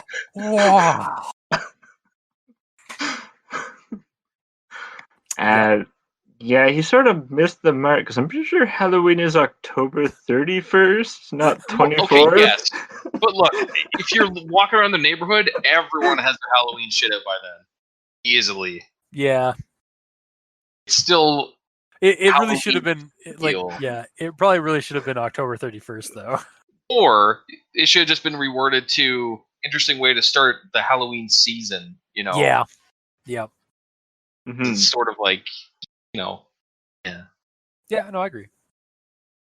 Yes, I also agree with you, Mikey. It's weird. Excellent. I win. All right. My next note here, I had to fish through some deleted documents because it wasn't actually showing up in my Google Doc. Oh, no. So, sorry? Yeah, the Google Doc on my phone has the note, but the Google Doc on my computer doesn't. Oh, weird. So it didn't sync up. You just use one instead of both. Complicated shit. Well, it's because I was writing the notes on my phone and they didn't sync, and then, yeah. All right, fair enough. Please continue. So I became confused at one point because I wasn't sure if the chief and the boss were the same person. Yeah, me too. Yeah. Until it's brought so, up that like he suddenly like, oh wait, he has a chief and then he has a boss? Okay. Yeah, until they're both in the same sentence, I had no freaking idea. Yeah, it wasn't until the quote here. The boss contacts me about it every now and then behind the chief's back. Yep. I was like, until that point, I was like, okay, aren't they the same person? And then, Nope. yeah, and that it's like, unless they are the same person and they have multiple personality, but I mean, that's going. Generally, you don't want that in a police department. Just I think generally we don't want a police officer who's suffering from some kind of mental illness that usually doesn't tend to go well. Yeah. So, my next quote here. The chief still has the disc. I need to prepare on getting it back. At which point I'm like, there have been multiple murders since he took the disc. And you Yeah. still think It he doesn't has happen it? anymore. Yeah, totally. Yeah, unless of course, again, like it kind of like I kind of had an insinuation there where like the chief was the one who's the person who was taking the disc off the crime scene, but But still, there is not a 100% chance he has it because he could have also given it to the next victim by now already. and yeah, that's 100% true. Like he could have moved, the cycle could have continued already at that point. Yeah. So Yeah. Yep. All right. And then my next quote here. God damn you, Sonic.EXE! My hand is still bleeding from shattering the screen. What? he was so angry that he punched the screen while shouting. Remember, this is a journal. This isn't a standard written story, so it's not being like I punched the screen, it hurt my hand. Yeah. It's all like reactionary stuff. But yes, I agree that was also awkward to read. Yeah. Also, my comment would have been like, don't blame Sonic.exe, just blame X. Like, Yeah. God damn it, X! But yeah. All right. And my next point is in regards to the audio tape, which you sort of touched on, Cultist. But my issue is that when it describes the sound, it describes what's happening, which you wouldn't get from listening. Yeah, there's a lot of insinuation on the descriptions, on the audio description. I have a few here. Like, a slap is heard and Derek falls to the ground. It really should have been a person falls to the ground. Yeah, or the sound of something hitting the ground. Yeah. Which is... and then high heels again as Goldman walks across the room. Like, well, yeah, we've already established that she has high heels, so you don't need to say that she's walking across the room because we know that from the high heel noise. Also, would you correlate? I would have probably, like, for transcript wise, it probably would have been like clacking sounds as if somebody with high heels. Yeah. Like, and then further on it would have been more clacking as and then the person who was talking on the one side of the room is now on the other side of the room, kind of thing. Yeah. So that's really wordy to say, though. Yeah, but I mean, it would be because more clacking like, has already been, not that specific word, but high heel sound has already been associated to her walking. From that point onward, you could say she walked, and then you know what that means. Yeah, but I mean, with regards to a transcript for an audio recording, it would be well. And again, this is also Bob doing this, not a professional transcriptor. So, I was going to say, like, usually with audio transcripts, it doesn't matter if like that would be the short form; they'd be thorough, like, and use so would a detective. the lengthier descriptors. Yeah, I know. And the last one I have here that wasn't touched on is the sound of Goldman pulling out something from her pocket. Like, how? Like, it's just like. He has it in a sheath. It's like shit. Yeah, exactly. Or it's like yoink.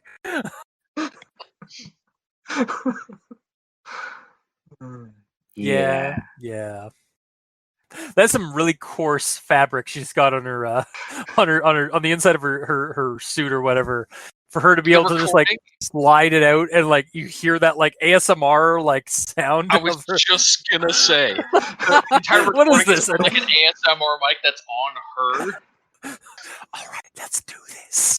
Yeah, it's like the ASMR bank robbery situation. Yeah. Oh my god. Yep. All right. Actually, hang on. I want to do a test.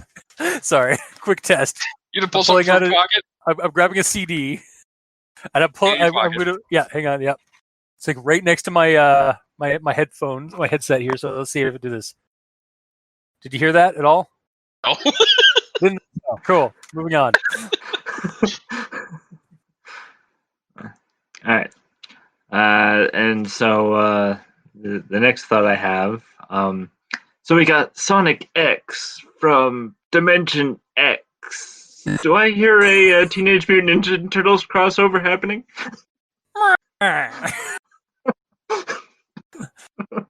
Yes.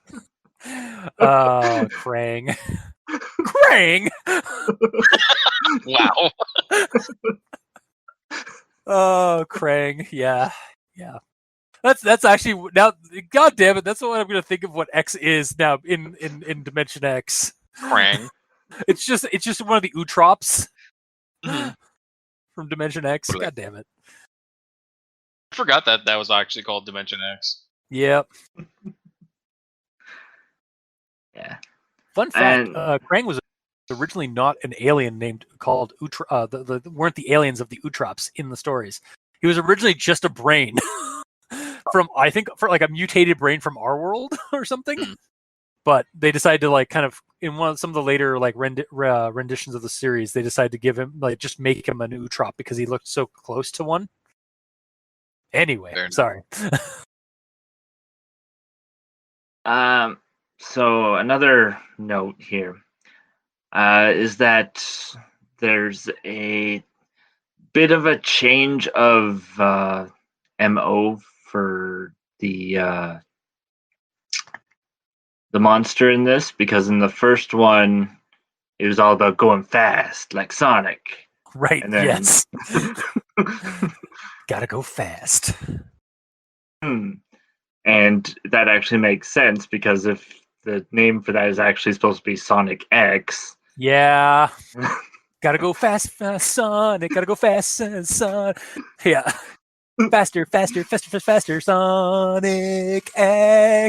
It's really just this is more less a creepypasta about a video game called Sonic.exe, and it's more just a creepypasta of the game based off the TV show Sonic.EXE. Yep. Yeah. I'm not gonna lie, that theme song had played through my head a couple of times while reading this. I forgot that was a thing, honestly. Yeah. I watched a lot of Saturday morning cartoons on Fox Channel. Fair enough. All right. And that's the end of my notes. Great. That means it's my All right, turn. gamer, you're up. What do you got? Gotta go fast. Too many things. All right. Cannot go fast with this. All right, and now, Gamer in Yellow's thorough Let's Thoughts. You get it? Because he's a gamer, and it's Satchel Thoughts, but it's going to be like a thorough Let's Play. Anyway, moving on. First of all, title thoughts. I'm not a huge techman. I only know so much tech as necessary. I don't think executables can have subdirectories like the title has. It's Sonic.exe/round2. No, Mikey, as our resident cosmic demon and IT support. Yes. Yeah, no, they can't. It would be round 2 / Sonic.exe. Yes. Right from the get-go, I was disappointed, totally. Yeah, wow. Actually, you know what? Right from the get-go, I was disappointed because you said I have to read Sonic 2. So. Yeah, well, we're doing it for a fan, all right? I know! It's fine! Really? I do it for Musing Moose. Yeah. I was like, okay, this thing is massive. I'm going to be stopping a lot.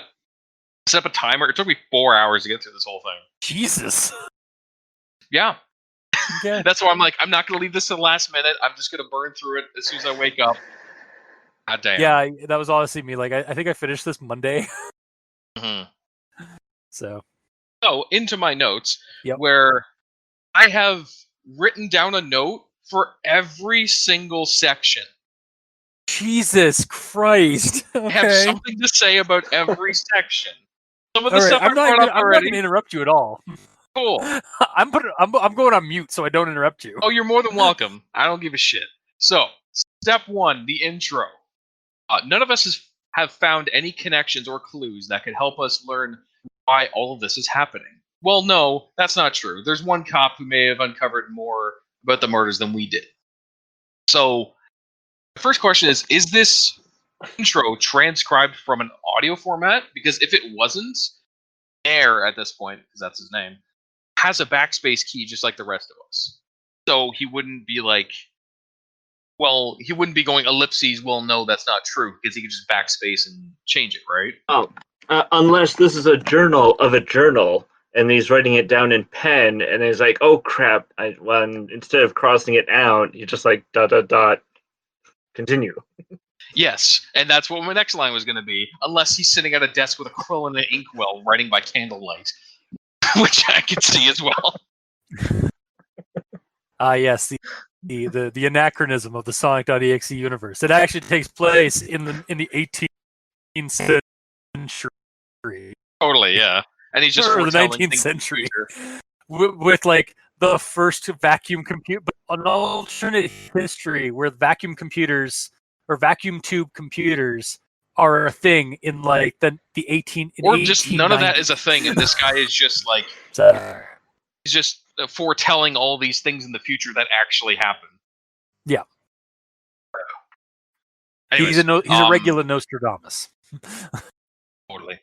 But if this was meant to be written up and able to be backspaced and such, it would be, we couldn't find any connections or clues that could help us learn why all this is happening, except for one of us. Instead of like the, well, no, that's not true situation that was before. Yeah. So that's my first note on the intro. Second note on the intro. Anyways, the boys have found Derek's diary when we investigated his apartment. He hasn't been in his home for weeks. So continuing, anyways, how's your sex life? Yes. So, anyways, the boys have found Derek's diary when we investigated his apartment. He hasn't been in his home for weeks. Then my answer to that is, oh my god, Derek, it's called a journal, not a diary. Like, yeah. you hang around your sister too much, man. Also, with how seldom he writes in it, he is doing journal entries, not daily diary entries, because that's how that works. Yeah. It is a journal. He keeps calling it a diary.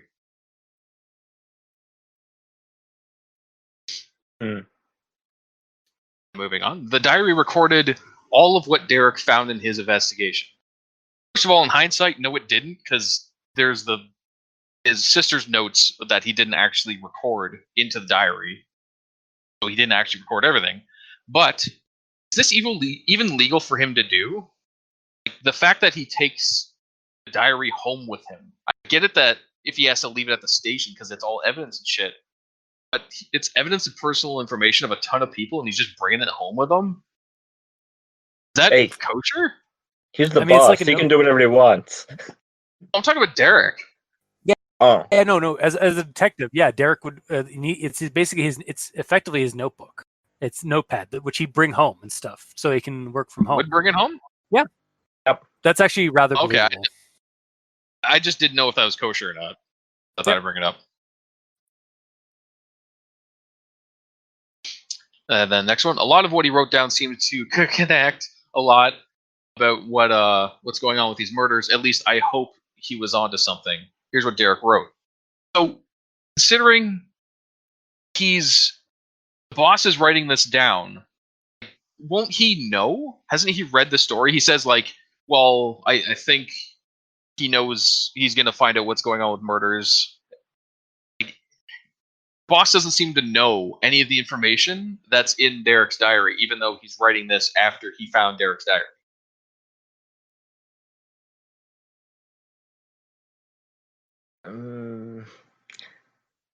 I'm going to go with the thought process that it could be he's putting it out there in case somebody else finds something in the journal that he didn't.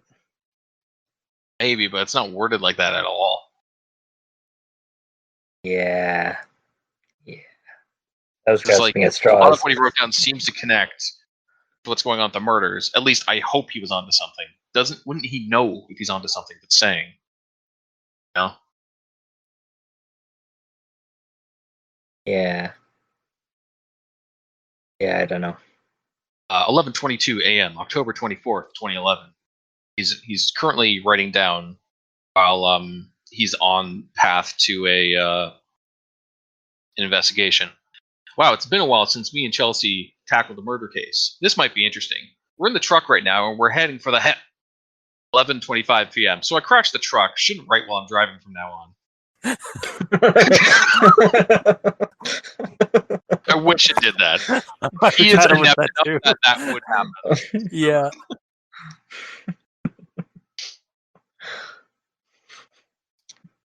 Moving on to the next section. This is at the crime scene around Halloweeny. The cop present at the crime scene told us that the kid was like this for 2 days and his parents just discovered his body and called us this morning. What really weird about this is that there's a badly made cut on his chest that's shaped like the number 1. First of all, he's dead for 2 days, and it's a kid. His parents not get him up for school, not make him dinner, not check on him at all. He's been dead for 2 days. Really? Yep. Yeah, they're just bad parents. Yeah, that's really just the case bad of parents. parenting. Just bad parenting overall. Derpland is not a very very competent place. So it seems. Coroners Also, just like calling like people. Oh, they're vegetables. Put them in the ground. Yeah, totally. Demons were fine. Satan just took their soul. That's a clear sign of soul stealing. Yeah, totally. And also, a number 1 on this chest. Do you mean the vertical slash from a blade? Really stretching for that one, honestly, Derek. Yeah, it wasn't until the second or third one that we'd start like seeing a correlation. Yes, unless the one was specifically made to have the horizontal line under it and the diagonal line at the top. But if that's the case, mention it. If it looks like a number 1, that's also a vertical slash. It's the same damn thing. Yeah, I mean it could be an L or a capital I. Yeah. Could be lots of things. Yeah, or it could just been like, oh, it's a vertical slash. And the second guy was like, all right, guys, it wasn't a vertical slash. Turns out that it was a number 1 because the next victim had a 2 carved into his chest. Yes, and that's where it should have dawned on him that it's a number. Yeah. But next point. Either the killer destroyed the computer or the victim did it himself. Either way, we sent it to the station for research. Yeah, or the computer just had a catastrophic failure and has been burnt and dead before the murder even happened. It's entirely possible. This is on like the first. Yeah, this is murder? Yeah, this is the first murder. So it's entirely possible that the computer has nothing to do with the murder, but he doesn't even bring up that fact. He's like, it has to be with the murder. Yeah, because the author is trying to like give like is pushing this narrative that like, oh, it's part of the clue. Here's the clue, guys. But it's like, yeah, no, we need to you need to like have the character. You got to remember that the character does not know the world that you are building, that you have. Yeah. Mm-hmm. Yeah.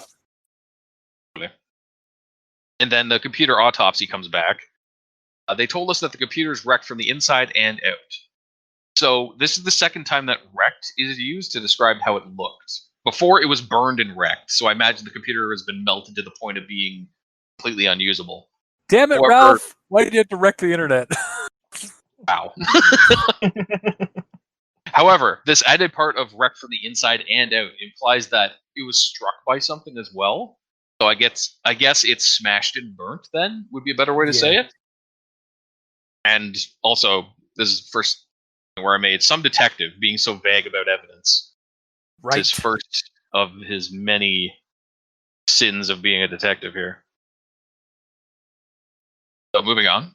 There are also cuts on these victims' chests that seem to be in numerical order from 2, 3, 4, 5, 6. So this is where he should be making the connection that it's a number. What I said earlier.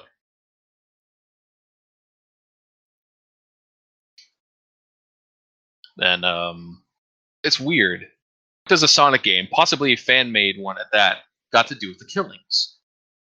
This is his one lead so far. So why don't you find out? It's literally your job. Why don't you do some goddamn detective work? Yeah. Look up the game. Try to find out shit about it. Something. Yeah. He has exactly. Find us an origin. He does not investigate them at all. Yeah.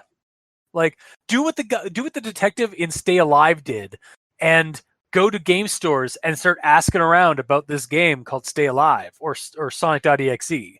and then get killed off in the parking lot by a torture device from the game in reality. Totally.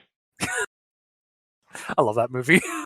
I don't think I've ever seen it, honestly. We should watch it for Al Dente Real Talk. It's shit. very much a creepypasta movie. Yep. Anyways, moving on. Yep. Chief told us not to worry so much about a simple video game and just stick with what's going on with the murders. Okay, so at this point, the chief is either in on it or a moron. He's telling them to ignore the one clue that they have. Yeah. So that was like blatant foreshadowing for him being in on it. And then later on, around December, when Chelsea's being distant, finally an entry I don't have to comment on. This entire entry. But wait, I just commented on it. Does that mean that this entry, though fine, still has a problem? Because it doesn't have a problem. Because I'm commenting on it. Wow, you're going very David Lynch there. A little bit. That was just the first one that I didn't actually have a note on. But I thought that my fact that I didn't have a note was noteworthy. I got it. She seems quieter at work, and whenever we go home, she goes back into her room. So, I mean, she hasn't talked or anything. So, how do we know it's actually her being quieter? Because he said so. That's true.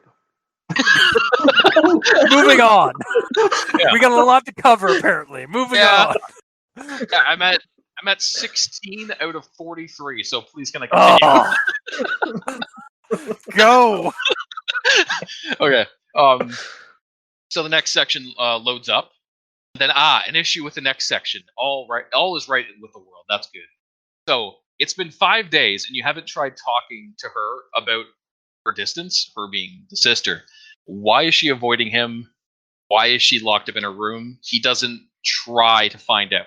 Again, that seemed to be his deal. Something happens, but he doesn't try to find out, because why would he? He's only a detective. Next section. Chelsea's been shut up in her room almost every day, not responding to me. I hope she's all right. Anyways, I've been looking into Chelsea's work, and I think she might have found something. It's been 10 days. Do something. And also, how have you gotten a chance to look at Chelsea's work if she's locked in her room, quote unquote, almost every day? Like, are you sneaking in when she leaves at times you don't say, on days you don't mention? Why is there? Maybe they have a Google Drive that they put all their information in. Oh, maybe. But if that's the case, they share a Google Drive. You should say so if that's the case. Yeah, absolutely. Like, why is there not even a mention of sneaking in when she's out and finding out some shit, and then, I hear a car in the driveway, I need to put everything back the way it was and rush out before I'm spotted? There's none of that. Just nothing happens. Yep. Next up, wait a minute, I just remembered something. A few days ago, Chelsea came home from the store and went back into her room. She said she found a new game. Oh my god, Chelsea. You're a moron, Derek. You two are on a case about a video game. Partner hasn't talked to you in 10 days. She mentions that she got a new game. It should have been pretty damn clear at that moment. Most inept detective ever. I'm going to call every oblivious detective or police officer Derek Green from now on. I'm going to attempt to hold up to that claim that I'm going to do that, because goddamn. Then later on in the same thing, so Chelsea's dead. Or possibly dead, because we don't even know at this point. If only there were some signs of this happening, right? If only. Yeah, there were blatant signs, and he should have seen it coming a mile away. As Lord knows I did. So my next is about how PC games work. No, it doesn't look like anything was taken or destroyed. Well, except for the computer. And the game is still here. I wanted to keep it to find out why this had happened, but the chief demanded I hand it over to him. So this is how physical copy PC games work, for those who don't know.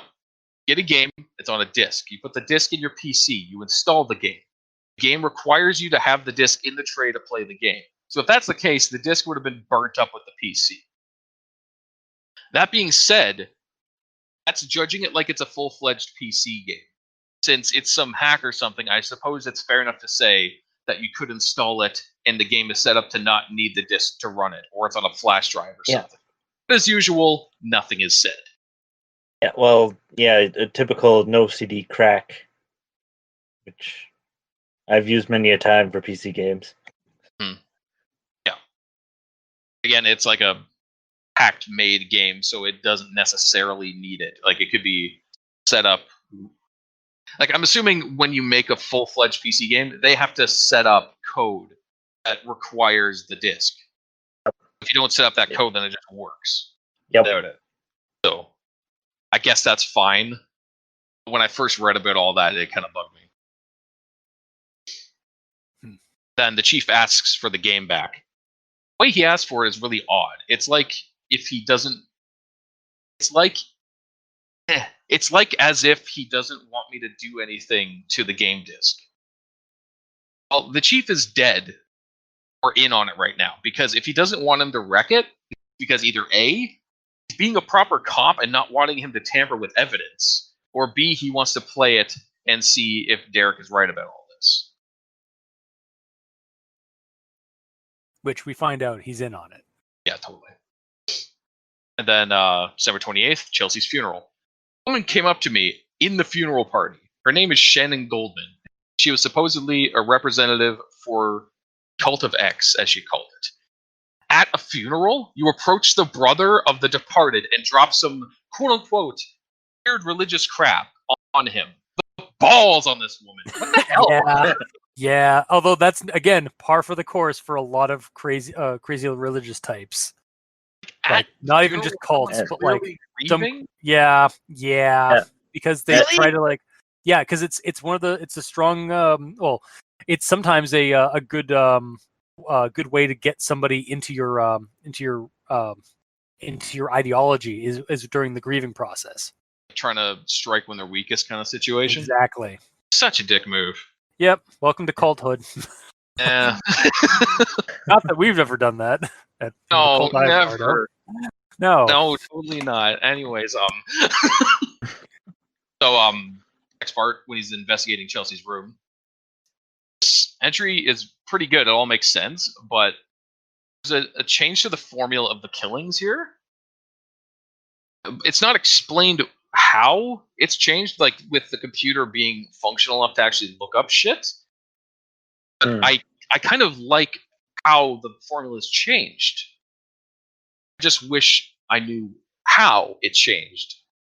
The computer works, so go in and find out in the notes she probably made to see why it's not fucked up anymore. Maybe there could be a Dear Derek situation where it's like, if you're reading this, I'm dead, but this is how I've managed to figure out to get more information on this, so we can progress the story some. Yeah. Dear Derek's diary. I'm writing this entry into your notebook in the hopes that you'll find it. Yeah. And then next day, or yes, it doesn't matter. Sonic Dream. He says, "Why would Sonic want me to play a game that possibly killed my sister?" Because Sonic is the killer. He's an analogy for the killer, and by 23 kills, he clearly wants to kill more, including you.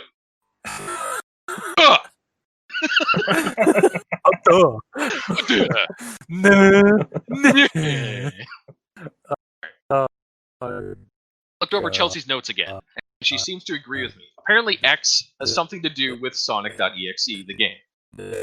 Really hope it's explained why Chelsea cut all communications with Derek. In hindsight, no, it's not. It seems like she was learning all this stuff long before she even got the game, so why couldn't they work together on this? What's the importance of separating them and just adding all of this confusion and lack of information? Didn't help anything. It's divide and conquer? No. Divide and fail, clearly, because they both died. Like, there was no discussion about, like, I'm going to go do some deep dive research. I don't want any distractions, nothing. It's just, she's gone. No reason. With most things in the story, nothing's explained. So, Yep. Next day, he's off the case. And he says, "Unbelievable. Chief of police came over to my apartment a while ago and told me that the investigation may be too much for me to handle. And he said I was off the case." I literally, when I read this, out loud went, "Oh my god, yes!" when I read this. Because finally, he is taken off the case after like 30 deaths. God damn it. Took him freaking long enough. Next quote. This is a continuation of the same section. "I've practically found a lot of evidence for it, and he practically told me that I shouldn't continue on." That's exactly why you're off the case, Derek. This. Yep. We're still recording, though. Okay. Should I wait for him? Probably. Okay. That's your sex life. And he's back. Hello. Yes, I'm back. Sorry, my internet is being really shitty right now, so that's why I've been keeping quiet. Okay. Honestly, he'll probably get your words fine. It's just like it's not sending it to us properly. Yeah, and I'm at full bars now, so but it fluctuates. We should still be recording fine. Just keep going. All right, fine. "I practically found a lot of evidence for it, and he practically told me that I shouldn't continue on." That's exactly why you're off the case, Derek. Almost finding a lot of evidence doesn't help. I don't know why the boss, quote unquote, practically told you to stop. He literally told you to stop. There's just so much non-committal in that sentence. It's really weird. Yeah. Whatever. I'm not gonna let some fathead stop me from solving the case. Fathead, really? It's actually a slang. I've heard it a couple of times. Okay, but like, you're actually 12, aren't you, Derek? Possibly. You called this boss a fathead. Like, really? You're an adult. Next section. February 8th, my birthday. More murders. We're up to 28 now. The boss contacts me about it every other day now and behind the chief's back. So at this point, right, this is the note I couldn't find. Like, the boss and the chief are different people. It would be nice if these people had names. Everyone else does. Why can't they? They're important characters. I didn't tell the boss about X or Chelsea's notes. I know he wouldn't believe me. That's withholding evidence. And would have absolutely helped if he told. But of course, why would he? So he gets a Skype request from Cole. Anyways, Cole told me that I first have to get all the files of the victims in the Sonic.EXE murders. That's what the news is starting to call them now. The police have confirmed the old game data is in the computer. So later on that night, I'm going to pay the station a visit. The answer to that is you're so dumb, Derek. It's the murderer. Like, at this point, I'm assuming Cole's the murderer, he's lying to him and using you to get all of the evidence on him so he can destroy it. That's what I thought was going to happen. It didn't, but it would have been neat. Mm-hmm. Anyway, police station theft happens. Cole mentions a bunch of shit. So first off, why did Cole need him to take the evidence? He didn't ask for any of it. Derek already knew everything that Cole asked him. He did not have to steal the evidence at all. Nothing happened from it. And secondly, why is the extra step of stealing the game back needed? If X sneaks in, like, this is with their actual plan, like the Cult of X's plan. Because at this point, I don't know if X is a demon. At this point, I'm assuming X is a dude. So in that case, why is there an extra step of stealing the game back needed? If X, as a dude, sneaks in, kills the victim silently, sneaks out, why can't he take the game with him? If it was actually like a mundane serial killer situation, which I thought it could have at this point. And thirdly, why did this conversation just stop? It ends with, what kind of power does X have to strike so much terror into people that they'll do whatever he says? I thought that was a question to Cole, but it just stops. No, it was more of an internal question from Derek. Yeah, but if that's the case, he should have continued it with, I'll ask Cole next time I talk to him or something, so I know that. Yeah. It was almost like a back and forth conversation this whole time. Yeah. It was weird. It just this hammers home that Derek's not a very good detective. No, he's not. Jotting down, especially for jotting down his investigative notes. So March 1st, 2012. I couldn't hold myself any longer. I had to know what Chelsea found in that game, so I played it. For me, reoccurring nightmares may have been a better way to convince him to play it, even though he knows it causes death and how it happens. Because at this point, he gets one nightmare, and then just the game's sitting there, and that's enough to convince him. But if he was reoccurring nightmares, he'd be like, okay, fine, fuck you. I need these nightmares to stop. It gives him an actual reason instead of just reasons. Anyway, when I got on the character selection screen, yes, the game apparently has one, I was shown the character lineup: Shadow, Sally, and Rogue. So at this point, I thought Sonic.EXE was Tails, Knuckles, and Robotnik. So I suppose it's a different game disc, comparing it to the first game. Yep. Because at this point, also, I don't know the meaning behind the characters and all that. Or that it's changed to fit the new narrative. Totally, because it's magic after all. Yeah. Or this should have been Sonic.exe 2.0. Sonic2.exe. Yeah, exactly. Pretty much, because it's different. Anyway, it brought me back to the main menu, and I saw that Shadow is now in one of the TV screens looking as he did earlier, looking rather mindlessly happy. One of the TV screens? What do you mean? I don't understand. The selection, the character select area, all the characters were in a TV screen essentially. It's actually an imagery pulled from the first game or from the first story, where every time they died, they'd appear in that like TV screen select screen, but like it would be static behind them and they'd be grayed out, kind of thing. Yes, I know that, but yeah, it says brought me back to the main menu. That's kind of weird. They called that the character selection screen earlier. Yeah, should have called it the character selection screen, not the main menu. Yes. So I guess that's technically a grammar-related discrepancy, but whatever. Yeah. Moving on. The second exposition dump from Cole. Here's the rest of the conversation that we would have had the first time, a month later. Whatever. So Derek's sister was killed by the thing that Cole knows everything about. I see why Derek... I could totally see why Derek wouldn't ask him to tell him everything right away. For fuck's sakes. I wish the first time that they talked, he got more information. Yeah. It's the long and short of this. I don't know why he had to wait a month to get more information out of this guy. We find out later. He's unfucking believable. It's really unfucking believable. So, next up, Cole told me that he has to go. He will be in trouble if he gets caught talking to me. He says he'll Skype me again soon.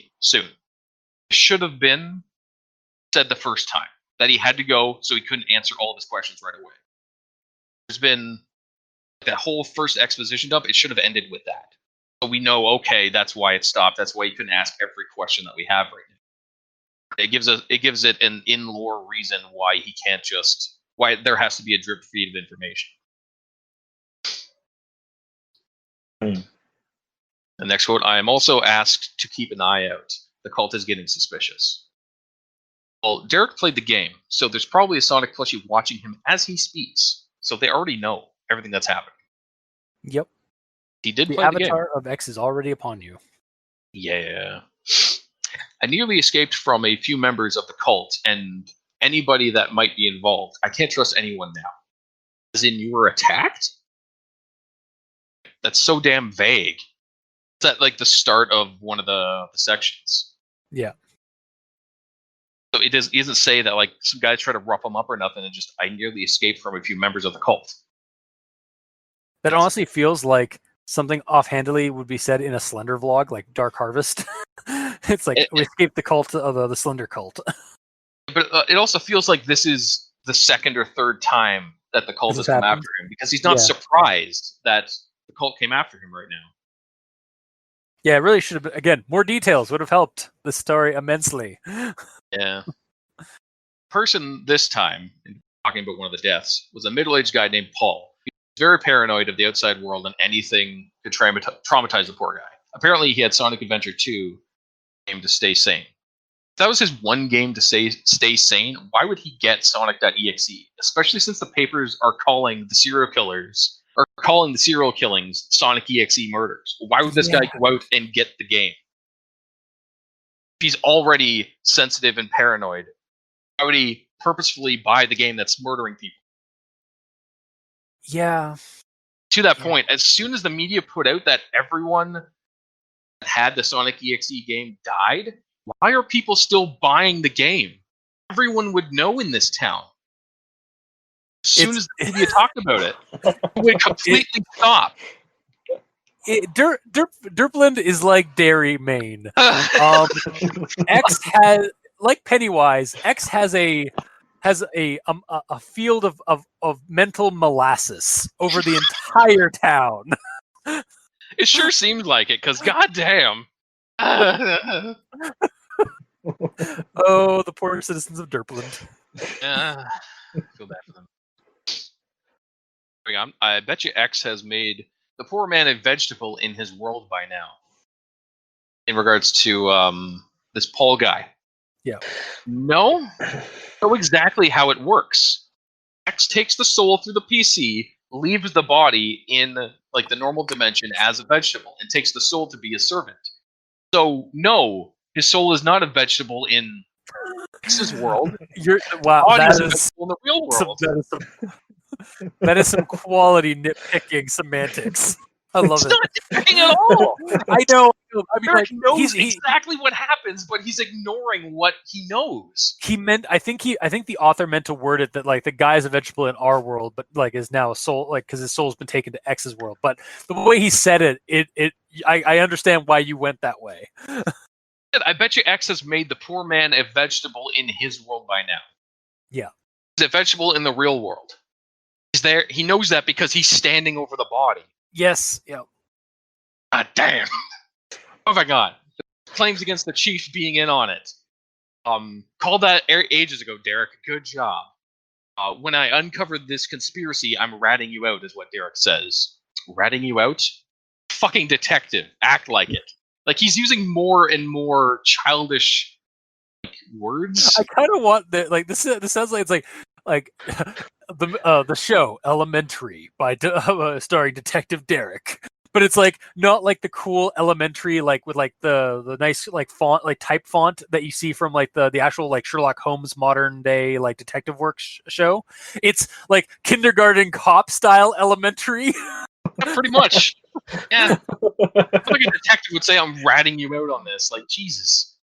Such a childish way to say it. I'm ratting you out, you fathead. Yeah, exactly. So, murder 30 and 31. Kyle tried to put up a good fight against X, but he clearly was no match for the Fiend. So Kyle tried to warn Tom not to play the game, but Tom did anyway. Yeah. So again, out loud, I said, "Are you kidding me?" while I'm reading this. Why would Tom send Kyle the game if he doesn't want him to play it? I sent it to him. Why isn't Derek killed yet as well? He played the game months ago and he's fine. Yeah. 37. Derek's playing the game again. How? I thought the chief had confiscated it from him back a long time ago. Then again, you might not need the disc to run it, so whatever, fuck you. Yeah. Moving on. I'm really mad reading these. I noticed. You're sounding like Aaron from Game Grumps when he does his sequelitis. Is like, the plot! A little bit. Like, Jesus. The main menu showed Sally. Her TV screen. Isn't that in? That's a typo I missed. Yeah. I copy and pasted that and it says we all missed it, apparently. Okay. Either way, still in a darker state. Again, with the TV screen, I didn't realize what it meant, blah, blah, blah. I think I'll just skip that one. Moving on. Cole Exposition Dump 3. I feel like Cole is also X at this point. He's always watching him and chiming in with info when it's needed only. He waited until Eric played the other characters before he mentions that him picking Rouge would mean that he's seeing what's happening to his sister. All of his times that he talks to him are like at the perfect moment. It's almost like he's always watching. Fortunately, Cole didn't turn out to be X because that would have been interesting. Going on. Yes. Info dump about the 7 Guardians. How does he know this? Later on, it says that Cole thinks that he'll cross over because blah, blah, blah, blah, blah. But it doesn't say that Cole told Derek about these Guardians. Why couldn't we start this with Cole got in touch with me again? He says that the Guardians, blah, blah, blah. Yeah, blah. that would have made more sense. It would also, like, it's just some weird superfluous world building about X's world. Yeah. That led nowhere. Cool. It's just, I wish, it's already so long. Yeah. We don't need superfluous information in here, you know? Yeah. Next quote. Dear God, poor Cole. He revealed that he was a member of the cult of X. What a revelation. I assumed this from the get-go he was a cult of X because he already knows all this information that no one else knows. He's an insider. Yeah. Now he's stuck in X's world, but he said he's lucky to have even found me since the window is still there. How is X not seeing this conversation? X is all-powerful in his world.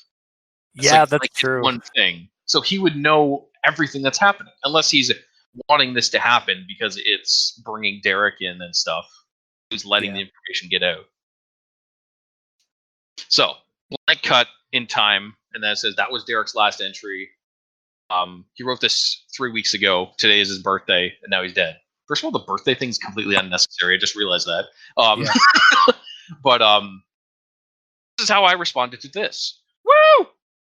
I think that's the first time I've wanted a character to get cut out of the story. Wow.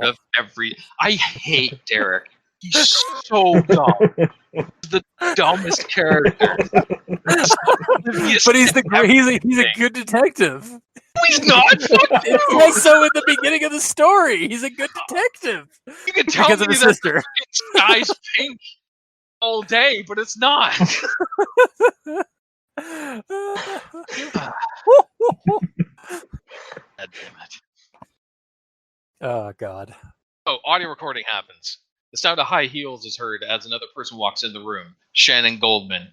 Isn't this what you would call the blah, blah, blah, blah, blah? They're talking. Yeah. How does he know it's Shannon? He did see her. Remember, she's the one that was at the funeral. This is Bob. Oh. All right, yeah. No, oh, he read... He didn't Derek say his Shannon's name, like Gold? He says Goldman specifically. Just that. Well, and Bob had just read the diary. Oh which yeah, that's had true. had it mentioned in there. True. Yeah, that's true. Yeah. I'll give that a pass. That's fine. It doesn't deserve it, but no, that's fine. So Derek chuckling rather shaking. What? Chuckling rather shakingly. Okay. Whatever, it doesn't matter anyways, because I'm going to stop you once and for all. Oh, are you now? With what I presume is what Goldman says. Then Derek, he pulls something from his coat. With this. Several gunshots are heard and bodies hitting the floor. The recorder is picked up from the table. There's more where that comes from. Recording stops there. that would have been perfect. Holy shit! Sadly, no, he just snapped the disc.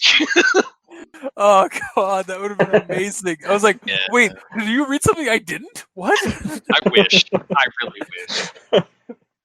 That being said, if he's in an interrogation situation, I don't think they would let a cop reach into his coat to pull something out. Yeah, he would have been like, with this gunfire. I wish that thing happened. Awesome. Oh my God. At this point, I almost wish that the audio had been like a security camera footage from like the room. Yeah, totally. And it was actually, but then like Bob realizes it's a room, it's an interrogation room in the police department. Yeah, totally. That would be the one way that Derek would redeem himself. Like he did that and ended up taking all them out. And he specifically said after that, like, I purposefully made myself seem like an idiot, so they would so they would just grab me and just think I won't do anything because I'm dumb. So I could reveal that the cult this entire time has been the boys from the station. Yeah. Like that would have been a really cool like revelation if like everyone but Bob at the station were the cult members. Yep, totally. And then Derek transmitted this, like somehow got this video footage of using Cole to Bob so that Bob could send that out and like expose this dirty cop cult. Yep. Oh my god! But we didn't like- get that. God damn you, sir! Yeah. Damn you straight to hell. Damn And you like the straight to entire X. stupidity is planned stupidity. Yes, it would have made it so much better. God damn it! Yeah. Curse you. But oh well.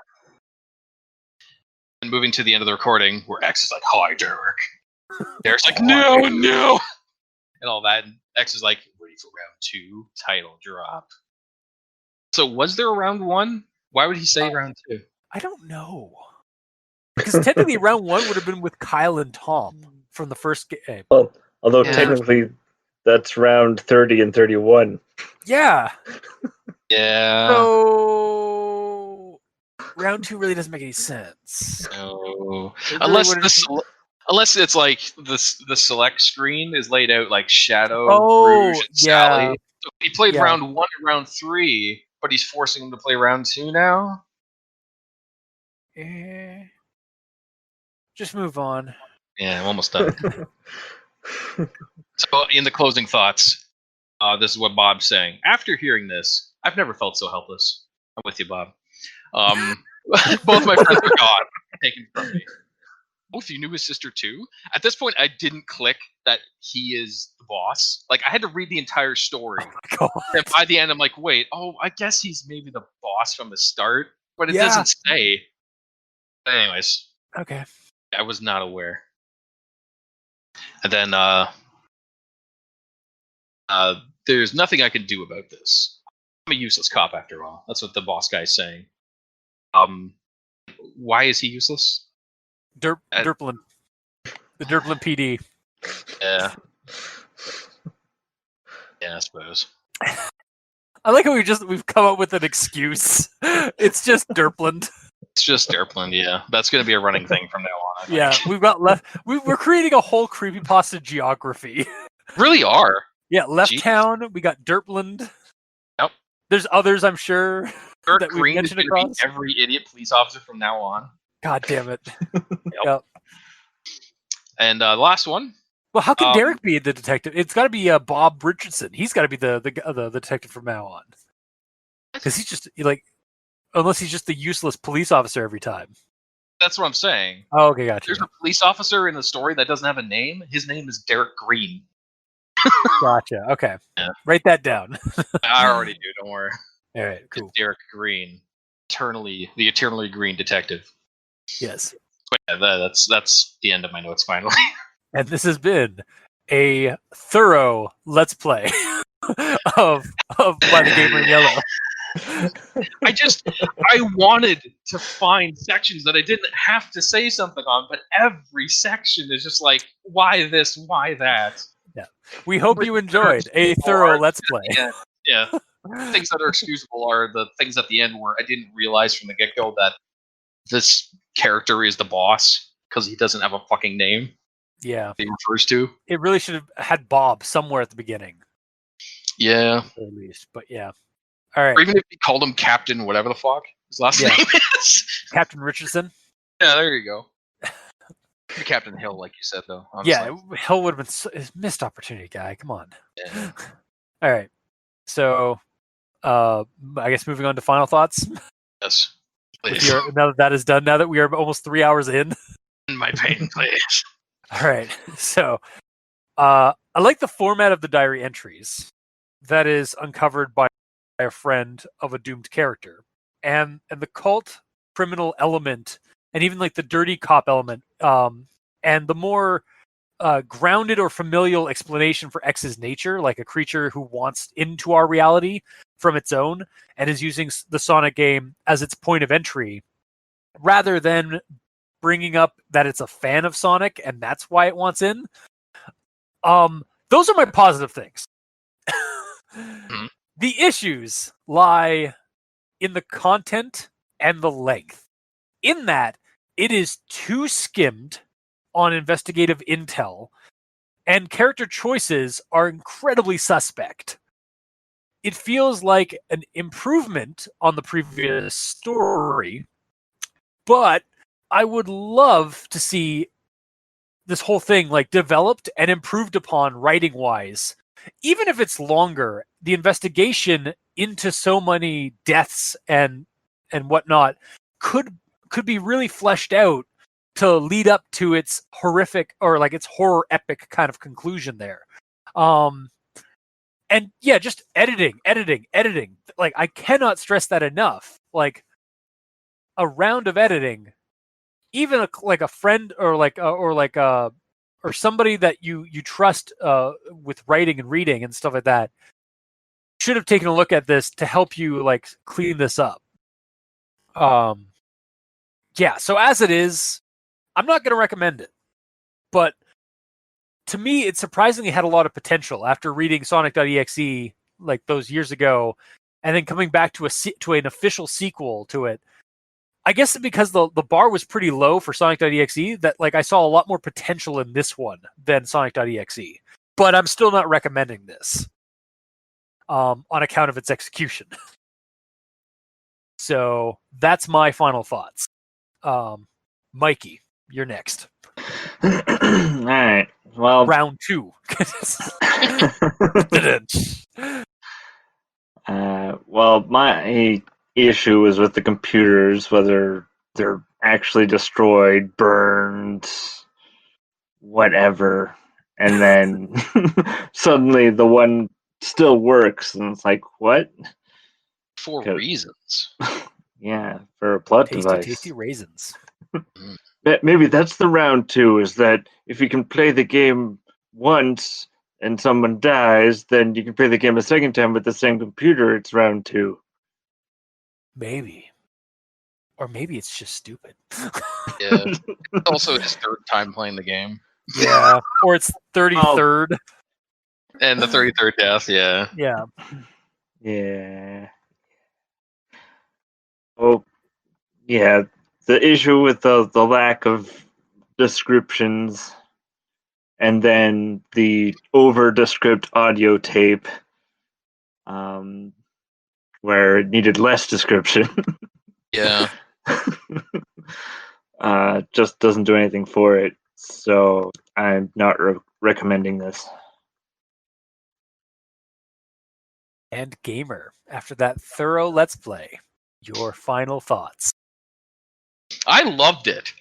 It was so much fun from beginning to end. It was a non-stop roller coaster of emotion, but it always left you feeling on a high. No, I'm lying. I can't stop. I have to stop lying. I can't. Okay, so no. Yeah, I can't recommend it. I think that's perfect. Like, no, I wouldn't recommend. Just no. The main character is a childlike blind detective. His partner is killed stupidly for no reason.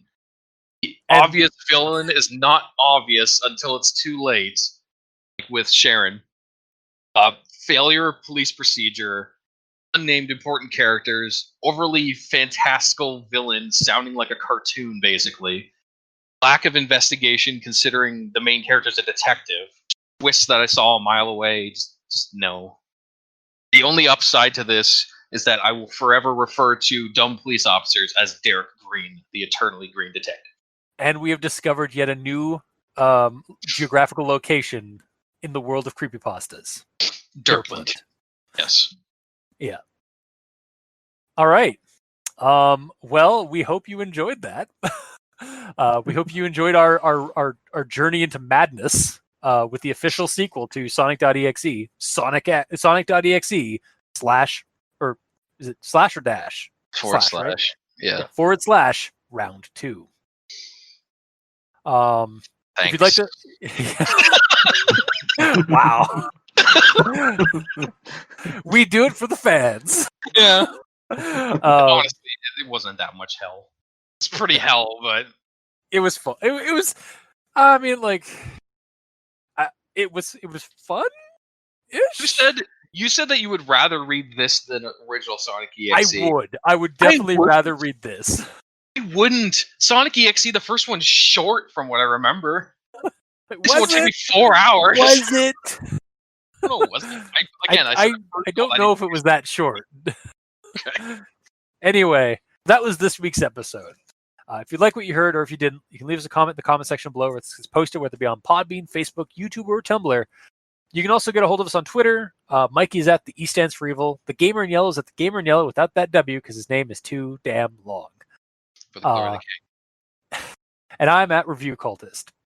If you'd like to suggest other creepypastas or SCPs or spooky internet things, you can send them to our email at aldenterigamortis@gmail.com. That's ALDENTERIGAMORTIS@gmail.com. And yeah, so that's where you can send us emails.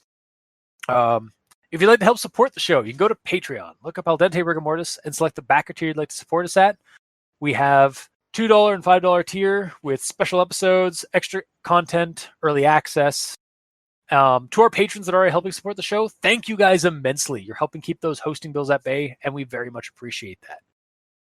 To our fans and listeners and the writers of these stories, thank you guys immensely. Because first off, we wouldn't have this conversation without a suggestion from a listener. Yep. And without your authorship, we wouldn't have content to read and discuss and postulate on. And I personally appreciate that. And I love torturing my fellow co-host. That you do.